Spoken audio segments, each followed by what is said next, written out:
ಸಮರ್ಥ ಭಾರತದ ವತಿಯಿಂದ ಆಯೋಜನೆಗೊಂಡಿರ್ತಕ್ಕಂಥ be good do good ಅಭಿಯಾನದ ವತಿಯಿಂದ ಇಂದು ಸ್ವಾಮಿ ವಿವೇಕಾನಂದರ ಚಿಂತನೆಗಳನ್ನ ಯುವಜನತೆಗೆ ತಲುಪಿಸುವಲ್ಲಿ ನಮ್ಮಗಳ ಪಾತ್ರ, ಯುವಜನತೆಗೆ ಸ್ವಾಮಿ ವಿವೇಕಾನಂದರು ನೀಡಿರ್ತಕ್ಕಂಥ ಕೆಲವೊಂದು ಸಂದೇಶಗಳನ್ನ ನಿಮ್ಮೊಂದಿಗೆ ಹಂಚಿಕೊಳ್ಳೋದಕ್ಕೆ ನನಗೆ ನಿಜವಾಗ್ಲೂ ಖುಷಿಯಾಗಿದೆ.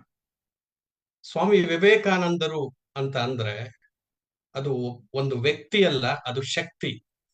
ಇದು ಜಗತ್ತಿನಾದ್ಯಂತ ಇರ್ತಕ್ಕಂಥ ಎಲ್ಲರ ಒಂದು ಒಮ್ಮತದ ಅಭಿಪ್ರಾಯ. ಸ್ವಾಮಿ ವಿವೇಕಾನಂದರು ಅಂದ್ರೆ ಅದೊಂದು ಶಕ್ತಿ, ಅದೊಂದು ದೈತ್ಯ ಶಕ್ತಿ. ಆ ಶಕ್ತಿಯ ಪ್ರೇರಣೆ ಇಂದಿಗೂ ನಮ್ಮೆಲ್ಲರಿಗೂ ಇದೆ. ಅಂತ ಒಂದು ಪ್ರೇರಣೆಯ ಅಡಿಯಲ್ಲಿ ನಾವೆಲ್ಲರೂ ನಮ್ಮ ರಾಷ್ಟ್ರವನ್ನ ಮುಂದುವರಿಸ್ತಕ್ಕಂಥ ಕೆಲಸವನ್ನ ನಾವು ಮಾಡಬೇಕು.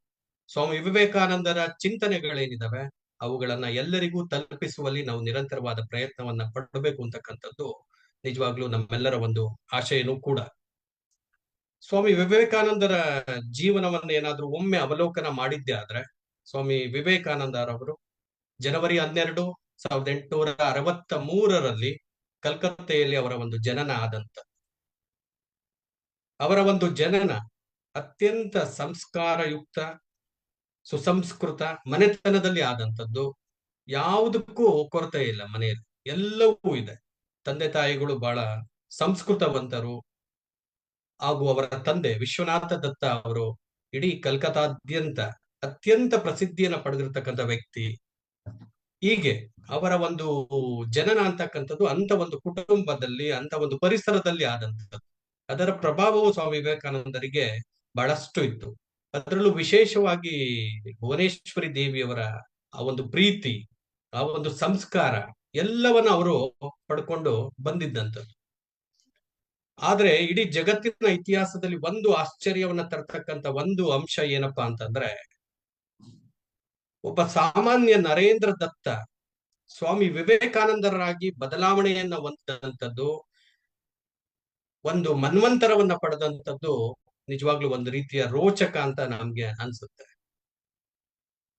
ಬಾಲ್ಯದಲ್ಲಿ ಸ್ವಾಮಿ ವಿವೇಕಾನಂದರನ್ನ ನಾವು ನೋಡಿದ್ದೆ ಆದ್ರೆ ಅವರ ಬಾಲ್ಯದ ಹೆಸರು ನರೇಂದ್ರನಾಥ ದತ್ತ. ಎಲ್ಲರಂತೆ ಆತನು ಒಬ್ಬ ಹುಡುಗ ಕಲ್ಕತ್ತಾದ ನಗರದಲ್ಲಿ. ಆದ್ರೆ ಎಲ್ಲ ಹುಡುಗರಿಗಿಂತ, ತನ್ನ ಸಮವಯಸ್ಕರಿಗಿಂತ ಭಿನ್ನವಾದಂತ ಒಂದು ವ್ಯಕ್ತಿತ್ವ ಸ್ವಾಮಿ ವಿವೇಕಾನಂದರಲ್ಲಿ ಇತ್ತು.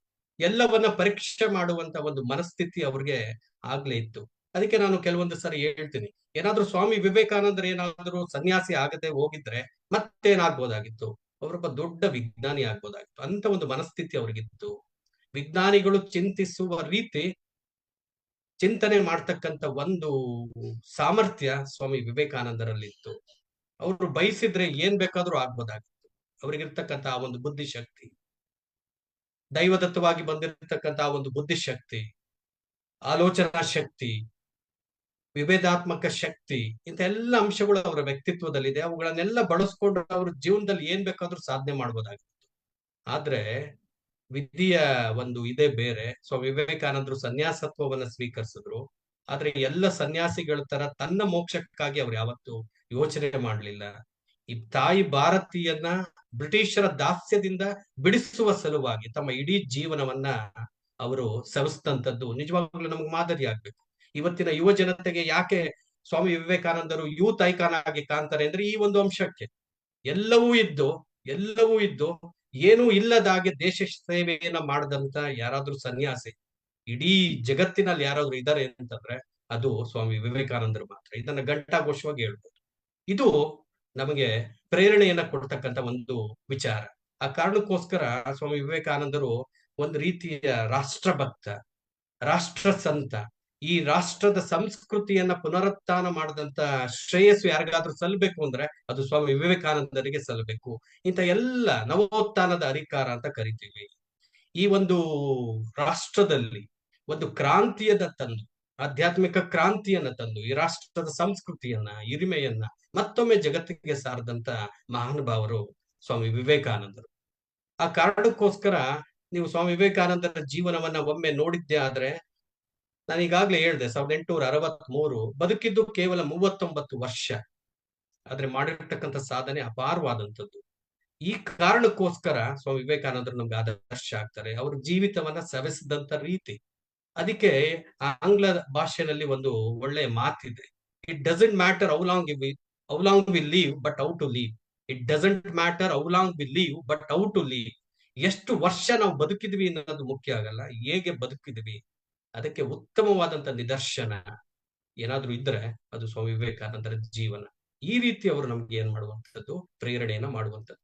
ಅದಕ್ಕೆ ಅವರ ಹಲವಾರು ಅಂಶಗಳನ್ನ ಹಲವಾರು ಲೇಖಕರು ವಿಭಿನ್ನ ರೀತಿಯಲ್ಲಿ ಪ್ರಸ್ತುತಪಡಿಸಿದ್ದಾರೆ. ಕೆಲವು ಚಿಂತಕರ ಪ್ರಕಾರ, ಧಾರ್ಮಿಕ ಚಿಂತಕರ ಪ್ರಕಾರ, ಈ ರಾಷ್ಟ್ರದಲ್ಲಿ ಏನಾದರೂ ಒಂದು ಪುನರುತ್ಥಾನವನ್ನ ಕೈಗೊಂಡಂತ ಶ್ರೇಯಸ್ಸು ಯಾರಿಗಾದ್ರೂ ಸಲ್ಲಬೇಕು ಅಂತಂದ್ರೆ ಅದು ಆದಿಶಂಕರರಿಗೆ ಸಲ್ಲಬೇಕು. ಧಾರ್ಮಿಕವಾಗಿ ಭಾರತವನ್ನ ಒಗ್ಗೂಡಿಸ್ತಂತ ಶ್ರೇಯಸ್ಸು ಪ್ರಪ್ರಥಮವಾಗಿ ಆದಿಶಂಕರರಿಗೆ ಸಲ್ಲಬೇಕು. ಆದಿಶಂಕರರ ನಂತರ ಭಾರತವನ್ನ ಧಾರ್ಮಿಕವಾಗಿ ಹೆಚ್ಚು ಬಲಿಷ್ಠವಾಗಿ ಮಾಡಿದಂಥದ್ದು, ಭಾರತದ ಧರ್ಮವನ್ನ, ಭಾರತದ ಹಿಂದುತ್ವವನ್ನ ಇಡೀ ಜಗತ್ತಿಗೆ ಸಾರದಂಥದ್ದು, ಹಿಂದುತ್ವದ ಅನೇಕ ಅಂಶಗಳನ್ನ, ಉತ್ತಮ ಉತ್ತಮ ಅಂಶಗಳನ್ನ ಎಲ್ಲರಿಗೂ ತಲುಪುವಂತೆ ಮಾಡಿದ್ದು ಸ್ವಾಮಿ ವಿವೇಕಾನಂದರು. ಆ ಕಾರಣಕ್ಕೋಸ್ಕರ ಆದಿಶಂಕರರ ನಂತರ ಸ್ವಾಮಿ ವಿವೇಕಾನಂದರು ಭಾರತದ ಕೀರ್ತಿ ಪತಾಕೆಯನ್ನ ಇಡೀ ಜಗತ್ತಿಗೆ ಅವರು ಸಾರದಂಥದ್ದು. ಆ ಕಾರಣಕ್ಕೋಸ್ಕರ ಅವರು ನಮ್ಗೆ ಏನಾಗ್ತಾರೆ, ಪ್ರೇರಣೆಯನ್ನ ಕೊಡುವಂಥದ್ದು. ಅವರ ಅನೇಕ ಸಂದೇಶಗಳು ಯುವಕರಿಗಾಗಿ ಅವರು ನೀಡಿದ್ದಾರೆ. ತಮ್ಮ ಬದುಕಿನ ಉದ್ದಕ್ಕೂ ಅವರು ಚಿಂತನೆಯನ್ನ ಮಾಡಿದಂಥದ್ದು ಈ ರಾಷ್ಟ್ರಕ್ಕಾಗಿ. ಸ್ವಾಮಿ ವಿವೇಕಾನಂದರ ಆ ಒಂದು ಕಾಲಮಾನ ಏನಿದೆ, ಆಗ ಭಾರತ ಬ್ರಿಟಿಷರ ದಾಸ್ಯದಲ್ಲಿತ್ತು. ಆ ಒಂದು ಬ್ರಿಟಿಷರ ದಾಸ್ಯದಿಂದ ಭಾರತವನ್ನು ಬಿಡುಗಡೆಗೊಳಿಸಬೇಕು ಅಂತಕ್ಕಂಥ ಒಂದು ತೀವ್ರತರವಾದಂತಹ ಹಂಬಲವನ್ನ ಸ್ವಾಮೀಜಿಯವರು ಹೊಂದಿದ್ರು. ಅವರ ಸಂಪರ್ಕಕ್ಕೆ ಯಾರೇ ಬಂದ್ರು ಅವರ ಮೊದಲ ಮಾತು ಭಾರತವನ್ನ ದಾಸ್ಯದಿಂದ ಬಿಡುಗಡೆ ಮಾಡಬೇಕು ಅಂತಕ್ಕಂಥದ್ದು. ಇದು ಎಷ್ಟು ಚೆನ್ನಾಗಿದೆ. ಇದು ನಮಗೆ ನಿಜವಾಗ್ಲೂ ಪ್ರೇರಣೆ ಆಗ್ಬೇಕು. ಯಾವುದೇ ಒಬ್ಬ ಸನ್ಯಾಸಿ ಅಂತಂದ್ರೆ ಆತ ಯಾವಾಗಲೂ ತನ್ನ ಮುಕ್ತಿಗಾಗಿ ಹಂಬಲಿಸುವುದು ಸಾಮಾನ್ಯ. ತನ್ನ ಮುಕ್ತಿಯನ್ನ ಹೊಂದುವುದು, ತನಗೆ ತಾನು ಒಂದು ಪರಮಾನಂದವನ್ನ ಹೊಂದುವಂಥದ್ದು, ತಾನು ಒಂದು ರಿಯಲೈಸೇಷನ್ ಅನ್ನ ಮಾಡ್ಕೊಳ್ಳುವಂಥದ್ದು, ಆತ್ಮ ಸಾಕ್ಷಾತ್ಕಾರವನ್ನ ಮಾಡ್ಕೊಳ್ತಕ್ಕಂಥದ್ದು, ಜೀವನವನ್ನ ಮುಗಿಸುವಂಥದ್ದು ಎಲ್ಲ ಸನ್ಯಾಸಿಗಳ ಸರ್ವೇ ಸಾಮಾನ್ಯವಾದಂತ ಒಂದು ಉದ್ದೇಶ. ಆದ್ರೆ ಎಲ್ಲ ಸನ್ಯಾಸಿಗಳಿಗಿಂತ ಸ್ವಾಮಿ ವಿವೇಕಾನಂದರು ಯಾಕೆ ವಿಭಿನ್ನವಾಗಿ ನಿಲ್ತಾರೆ ಅಂದ್ರೆ ಈ ಕಾರಣಕ್ಕೋಸ್ಕರ. ಅದಕ್ಕೆ ಅವ್ರು ಹೇಳ್ತಾರೆ ಒಂದ್ ಮಾತು, ಏ ಜಗನ್ಮಾತೆ, ನನಗೆ ಸ್ವರ್ಗ ಬೇಡ, ಮುಕ್ತಿ ಬೇಡ, ನನ್ನ ಭಾರತದ ಕೋಟಿ ಕೋಟಿ ದೀನ ದಲಿತರನ್ನ, ದರಿದ್ರರನ್ನ ಮೇಲೆತ್ತುವಂತ ಮಾರ್ಗವನ್ನ ನನಗೆ ತೋರು, ಅಷ್ಟೇ ಸಾಕು, ನನಗೆ ಮುಕ್ತಿ ಬೇಡ. ಎಷ್ಟು ಒಳ್ಳೆಯ ಮಾತು. ನಮ್ಗೆ ನಿಜವಾಗ್ಲೂ ಆಶ್ಚರ್ಯ ಆಗುತ್ತೆ, ಇಂಥ ಒಂದು ಚಿಂತನೆ ಸ್ವಾಮಿ ವಿವೇಕಾನಂದರಿಗೆ ಬಂದದ್ದಾದ್ರೂ ಏಕೆ. ಇದನ್ನ ಒಂದ್ ಸ್ವಲ್ಪ ನಾವು ಗಮನಿಸಿದ್ದೆ ಆದ್ರೆ, ಸ್ವಾಮಿ ವಿವೇಕಾನಂದರು ಕಲ್ಕತ್ತಾದಲ್ಲಿ ಇದ್ದಂತ ಒಂದು ಸಂದರ್ಭದಲ್ಲಿ ಬಾಲ್ಯವನ್ನ ಕಳೆದು ಅವರು ಪದವಿ ತರಗತಿಗೆ ಅವರು ಸೇರ್ಪಡೆಯಾದ ನಂತರ ಅವ್ರಿಗೊಬ್ರು ವಿಲಿಯಂ ಏಸ್ಟಿ ಅಂತಕ್ಕಂಥ ಒಬ್ರು ಪ್ರಾಂಶುಪಾಲರು ಇರ್ತಾರೆ. ಅವರಿಂದ ಪಾಠವನ್ನ ಕಲಿತಾ ಇದ್ದಂತ ನರೇಂದ್ರನಾಥ ದತ್ತ, ಸ್ವಾಮಿ ವಿವೇಕಾನಂದರ ಮೂಲತಃ ಹೆಸರು. ನರೇಂದ್ರನಾಥ ದತ್ತನಿಗೆ ಒಂದ್ಸರಿ ಆ ಟೀಚರ್ ವಿಲಿಯಂ ಏಸ್ಟಿ ಅವರು ವರ್ಡ್ಸ್ವರ್ತ್ ಯಾವುದೋ ಒಂದು ಪದ್ಯವನ್ನ ಮಾಡುವಂತ ಸಂದರ್ಭದಲ್ಲಿ ಟ್ರಾನ್ಸ್ ಅಂತಕ್ಕಂಥ ಪದವನ್ನ ಪರಿಚಯ ಮಾಡ್ತಾರೆ. ಆಗ ತಕ್ಷಣವೇ ಸ್ವಾಮಿ ವಿವೇಕಾನಂದರು ಕೇಳ್ತಾರೆ, ಏನ್ ಆತರ ಅಂದ್ರೆ. ಅವಾಗ ಅವ್ರು ಹೇಳ್ತಾರೆ, ವಿಲಿಯಂ ಏಸ್ಟಿ, ಅದೊಂದು ರೀತಿಯ ಸಮಾಧಿ ಸ್ಥಿತಿ. ಭಾರತದ ಯೋಗಿಕ್ ಪ್ರಾಕ್ಟೀಸ್ ಗಳಲ್ಲಿ ಇದನ್ನ ನಾವು ಕಾಣ್ತೇವೆ. ಸಮಾಧಿ ಸ್ಥಿತಿ ಅಂದ್ರೆ ಅತ್ಯಂತ ಉನ್ನತವಾದಂತ ಒಂದು ಸ್ಥಿತಿ, ಆತ್ಮದ ಅತ್ಯಂತ ಉನ್ನತವಾದಂತ ಸ್ಥಿತಿ. ಅದನ್ನ ಪಡಿತಕ್ಕಂಥ ಹಂಬಲ ಎಲ್ಲರಿಗೂ ಇದ್ದಿದ್ದೆ, ಸನ್ಯಾಸಿಗಳಿಗೆ ಸಾಮಾನ್ಯವಾಗಿ, ಸರ್ವೇ ಸಾಮಾನ್ಯವಾಗಿ. ಆಗ ವಿಲಿಯಂ ಏಸ್ಟಿ ಅವರು ಇಲ್ಲ, ಅದನ್ನ ಸಮಾಧಿ ಸ್ಥಿತಿ ಅಂತ ಕರೀತಾರೆ, ಅದನ್ನ ಟ್ರಾನ್ಸ್ ಅಂತ ಕರೀತಾರೆ, ಅದ್ರ ಬಗ್ಗೆ ನನ್ಗೇನು ಅಷ್ಟು ಹೆಚ್ಚು ಮಾಹಿತಿ ಗೊತ್ತಿಲ್ಲ. ಕಲ್ಕತ್ತಾದ ದಕ್ಷಿಣೇಶ್ವರದಲ್ಲಿ ಶ್ರೀ ರಾಮಕೃಷ್ಣ ಪರಮಹಂಸರು ಅಂತ ಇದ್ದಾರಂತೆ, ಅವರು ಇಂಥ ಸ್ಥಿತಿಯನ್ನ ಬಲ್ಲವರಾಗಿದ್ದಾರೆ. ನೀನು ಕಲ್ಕತ್ತಾಕ್ಕೆ ಹೋಗಿ ಅವರನ್ನ ಭೇಟಿ ಮಾಡಿದ್ರೆ ನಿನ್ಗೆ ಈ ಸ್ಥಿತಿ ಬಗ್ಗೆ ಗೊತ್ತಾಗ್ಬೋದು ಅಂತಕ್ಕಂಥ ಮಾತನ್ನ ವಿಲಿಯಂ ಏಸ್ಟಿ ಅವರು ಹೇಳ್ತಾರೆ. ಅದು ಅವರ ಮನಸ್ಸಿನಲ್ಲಿ ಕೊರಿತಾ ಇರುತ್ತೆ, ರಾಮಕೃಷ್ಣ ಪರಮಹಂಸರನ್ನ ಭೇಟಿ ಮಾಡುವಂತ ಆ ಒಂದು ಸಂದರ್ಭ. ನಿಜವಾಗ್ಲೂ ಭಾರತದ ಇತಿಹಾಸದಲ್ಲಿ ಶ್ರೀರಾಮಕೃಷ್ಣ ಪರಮಹಂಸರು ಮತ್ತು ಸ್ವಾಮಿ ವಿವೇಕಾನಂದರ ಒಂದು ಭೇಟಿಯ ಸಂದರ್ಭ ಏನಿದೆ, ಅದು ಅತ್ಯಂತ ಶುಭಕರವಾದಂತ ಒಂದು ಸಂದರ್ಭ. ಮಹಾನ್ ಗುರು ಹಾಗೂ ಮಹಾನ್ ಶಿಷ್ಯನ ಒಂದು ಸಮಾಗಮ. ನಿಜವಾಗ್ಲೂ ಇದೆಷ್ಟು ಅದ್ಭುತವಾಗಿದೆ. ಭಾರತದ ಇತಿಹಾಸವನ್ನ, ಸಂಸ್ಕೃತಿಯನ್ನ, ಇದರ ಹಿರಿತನವನ್ನ ಒಮ್ಮೆ ಅವಲೋಕನ ಮಾಡಿದ್ದೆ ಆದ್ರೆ ಇಂಥ ಗುರು ಶಿಷ್ಯ ಪರಂಪರೆಗಳು ಬೇಕಾದಷ್ಟಿದೆ ಭಾರತದಲ್ಲಿ. ಯಾಕೆ ಭಾರತ ಇಷ್ಟು ಪರಕೀಯರ ದಾಳಿಗೆ ಒಳಗಾಗಿ ಇವತ್ತಿಗೂ ಸತ್ವವಾಗಿದೆ, ಬಲಿಷ್ಠವಾಗಿದೆ ಅಂತಂದ್ರೆ ಇಂಥ ಒಂದು ಪರಂಪರೆಗಳಿಂದ, ನಮ್ಮ ದೇಶದಲ್ಲಿರ್ತಕ್ಕಂಥ, ನಮ್ಮ ರಾಷ್ಟ್ರದಲ್ಲಿರ್ತಕ್ಕಂಥ ಇಂಥ ಒಂದು ಗುರು ಶಿಷ್ಯ ಪರಂಪರೆಯಿಂದ ಇತಿಹಾಸದಲ್ಲಿ ಬೇಕಾದಷ್ಟು ಇದಕ್ಕೆ ನಿದರ್ಶನ ಇದೆ. ಚಾಣಕ್ಯ, ಚಂದ್ರಗುಪ್ತ, ಒಬ್ಬ ಸಾಮಾನ್ಯ ಚಂದ್ರಗುಪ್ತನನ್ನ ಒಬ್ಬ ರಾಷ್ಟ್ರದ ಮಹಾನ್ ಸಾಮ್ರಾಟನನ್ನಾಗಿ ಮಾಡಿದಂಥದ್ದು ಚಾಣಕ್ಯ. ಇದು ಗುರು ಶಿಷ್ಯರ ಸಂಬಂಧ. ಸಾಂದೀಪನಿ ಮುನಿಗಳು ಶ್ರೀಕೃಷ್ಣನನ್ನ ಒಬ್ಬ ಮಹಾನ್ ದೇವತೆಯನ್ನಾಗಿ ಮಾಡಿದಂಥದ್ದು ಗುರುವಿನ ಶಕ್ತಿ. ಅಂತ ಒಂದು ಗುರುವಿನ ಬೇಟೆಗಾಗಿ ಬಂದಂಥದ್ದು ಸ್ವಾಮಿ ವಿವೇಕಾನಂದರು. ಬಂದಾಗ ರಾಮಕೃಷ್ಣ ಪರಮಹಂಸರನ್ನ ಸ್ವಾಮಿ ವಿವೇಕಾನಂದರು ಸುಲಭವಾಗಿ ಒಪ್ಕೊಳ್ಳಿಲ್ಲ, ಗುರುಗಳು ಅಂತ ಒಪ್ಕೊಳ್ಳಿಲ್ಲ. ಅವರು ಆ ಒಂದು ವಯಸ್ಸಿಗಾಲೆ, ಆ ಒಂದು ಪ್ರೌಢಾವಸ್ಥೆಗೆ ಬರುವಷ್ಟರಿಗಾಲೆ ಹಲವಾರು ಸನ್ಯಾಸಿಗಳನ್ನ, ಯೋಗಿಗಳನ್ನ ಅವರು ಕಂಡಿದ್ರು. ಎಲ್ಲರನ್ನು ಕೇಳಿದ್ರು, ನೀವು ದೇವ್ರು ನೋಡಿದ್ದೀರಾ, ದೇವ್ರು ನೋಡಿದ್ದೀರಾ ಅಂತ. ಆದ್ರೆ ಯಾರಿಂದಲೂ ಅವರಿಗೆ ಸಮರ್ಪಕವಾದ ಉತ್ತರ ಅಂತಕ್ಕಂಥದ್ದು ಸಿಕ್ಕಿರ್ಲಿಲ್ಲ. ಆದ್ರೆ ರಾಮಕೃಷ್ಣ ಪರಮಹಂಸರ ಭೇಟಿಯ ಮೊದಲ ಸಾರಿಯೇ ಅವರು ಕೇಳಿದಂತ ಪ್ರಶ್ನೆ ಅದೇನೆ ರಾಮಕೃಷ್ಣ ಪರಮಹಂಸರಿಗೆ, ನೀವು ದೇವರನ್ನ ನೋಡಿದ್ದೀರಾ? ರಾಮಕೃಷ್ಣ ಪರಮಹಂಸರು ಸಹಜವಾಗಿ, ಹೌದು ನೋಡಿದ್ದೇನೆ, ನಿನ್ನನ್ನ ಹೇಗೆ ನಾನು ನೋಡ್ತಾ ಇದ್ದೇನೆ ಹಾಗೆ ನಾನು ದೇವರನ್ನ ನೋಡಿದ್ದೇನೆ ಅಂತಕ್ಕಂಥ ಮಾತನ್ನ ಸ್ವಾಮಿ ವಿವೇಕಾನಂದರಿಗೆ ಹೇಳ್ತಾರೆ. ಅದು ನಿಜವಾಗ್ಲೂ ವಿವೇಕಾನಂದರ ಮನಸ್ಸಿನಲ್ಲಿ ಕೂತು ಬಿಡುತ್ತೆ. ಏನಿ ಮನುಷ್ಯ ಇಷ್ಟು ಸುಲಭವಾಗಿ ದೇವರನ್ನ ನಿನ್ನಷ್ಟೇ ಹತ್ತಿರದಿಂದ, ನಿನ್ನನ್ನ ಯಾವ ರೀತಿ ನಾನು ನೋಡ್ತಾ ಇದ್ದೇನೆ ಅದೇ ರೀತಿ ನಾನು ನೋಡಿದ್ದೇನೆ ಅಂತ ಹೇಳ್ತಾ ಇದ್ದಾರಲ್ಲ, ಇವರೇ ಪ್ರಥಮ. ಇಷ್ಟು ದಿನಗಳ ಕಾಲ ಯಾವ ಸನ್ಯಾಸಿಗಳಾಗ್ಲಿ, ಯಾವುದೇ ಯೋಗಿಗಳಾಗ್ಲಿ, ಯಾರು ಆಗ್ಲಿ ನಾನ್ ದೇವರನ್ನ ಕಂಡಿದ್ದೇನೆ ಅಂತ ಹೇಳಿರ್ಲಿಲ್ಲ. ಇವ್ರು ಹೇಳ್ತಾ ಇದಾರಲ್ಲ, ಒಂದ್ ಸ್ವಲ್ಪ ಆತ್ಮವಿಶ್ವಾಸ ಬಂತು ಸ್ವಾಮಿ ವಿವೇಕಾನಂದರಿಗೆ. ಆದ್ರೆ ಅವರು ಅಷ್ಟಕ್ಕೆ ಬಿಡ್ಲಿಲ್ಲ. ಯಾಕೆ ನಾನು ಇದನ್ನ ಹೇಳ್ತಾ ಇದ್ದೀನಿ ಅಂದ್ರೆ, ಇಂಥ ಮನಸ್ಥಿತಿಯನ್ನ ಇವತ್ತಿನ ಯುವ ಜನತೆ ಒಪ್ಕೋಬೇಕು. ಯಾವುದು ಸರಿ, ಯಾವುದು ತಪ್ಪು ಅಂತದನ್ನ ಒಂದ್ ರೀತಿ ಬೇರ್ಪಡಿಸ್ತಕ್ಕಂಥ ಮನಸ್ಥಿತಿ ನಮಗೆ ಬೇಕು. ನಮ್ಮೆಲ್ಲ ಜೀವನದ ಎಷ್ಟೇ ಗೊಂದಲಗಳ ನಡುವೆ ಯಾವುದು ಸರಿ, ಯಾವುದು ತಪ್ಪು ಅಂತಕ್ಕಂಥ ಒಂದು ತೀರ್ಮಾನವನ್ನ, ಒಂದು ನಿರ್ಣಯವನ್ನ ತೆಗೆದುಕೊಳ್ತಕ್ಕಂಥ ಸಾಮರ್ಥ್ಯವನ್ನ ನಾವು ಬೆಳೆಸ್ಕೋಬೇಕು. ಸ್ವಾಮಿ ವಿವೇಕಾನಂದರಿಗೆ ಅದು ಅಷ್ಟು ಚಿಕ್ಕ ವಯಸ್ಸಿನಲ್ಲಿ ಅದು ಕರಗತವಾಗಿತ್ತು. ಆದ್ರೂ ಅವರು ಒಪ್ಕೊಳ್ಳಿಲ್ಲ ಗುರುಗಳು ಅಂತ. ದೇವ್ರು ನೋಡಿದೀನಿ ಅಂದ್ರೆ ತಕ್ಷಣಕ್ಕೆ ಅವರು ಒಪ್ಕೊಳ್ಳಿಲ್ಲ. ಮತ್ತೊಂದು ಸಾರಿ ಅಲ್ಲೇ ದಕ್ಷಿಣೇಶ್ವರದಲ್ಲಿ ಇದ್ದಂತ ಒಂದು ಸಂದರ್ಭದಲ್ಲಿ, ಪ್ರಾರಂಭದ ದಿನಗಳಲ್ಲಿ ರಾಮಕೃಷ್ಣ ಪರಮಹಂಸರು ಗಂಗೆಯಲ್ಲಿ ಸ್ನಾನ ಮಾಡೋದಿಕ್ಕೆ ಹೋಗಿರ್ತಾರೆ. ಆಗ ಒಂದು ಕಾಂಚಾಣವನ್ನ ಅವರ ಹಾಸಿಗೆಯ ಅಡಿಯಲ್ಲಿ ಸ್ವಾಮಿ ವಿವೇಕಾನಂದರು ಇಡ್ತಾರೆ. ನೋಡೋಣ, ಎಲ್ಲ ಸನ್ಯಾಸಿಗಳ ತರ, ಎಲ್ಲ ಇವ್ರುಗಳ ತರ ಇವ್ರಿಗೂ ದುಡ್ಡಿನ ಮೋಹ ಇದೆಯಾ ಇಲ್ವಾ ನೋಡೋಣ ಅಂತ ಇಟ್ಟಿರ್ತಾರೆ. ರಾಮಕೃಷ್ಣ ಪರಮಹಂಸರು ಗಂಗಾ ಸ್ನಾನವನ್ನ ಮುಗಿಸಿ ಇನ್ನೇನು ದೇವರ ಪೂಜೆಗೆ ಹೊರಡಬೇಕು, ಬಂದು ಆ ಒಂದು ಹಾಸಿಗೆ ಮೇಲೆ ಕುತ್ಕೊಳ್ತಾರೆ. ಕುತ್ಕೊತಿದ್ದಂಗೆ ಅವ್ರಿಗೆ ಒಂದ್ ರೀತಿಯ ವಿಚಿತ್ರ ಅನುಭವ ಆಗುತ್ತೆ. ಏನೋ ಕಡದ, ಏನೋ ಒಂದು ಚೇಳು ಕಡಿದ ಹಾಗೆ ಅನ್ಸುತ್ತೆ ಸ್ವಾಮಿ ರಾಮಕೃಷ್ಣ ಪರಮಹಂಸರಿಗೆ. ಅವ್ರು ಕುಣಿದಾಡ್ತಾರೆ, ಏನೋ ನನ್ನ ಕಚ್ಚಿತು ಕಚ್ಚಿತು ಕಚ್ಚಿತು ಅಂತ.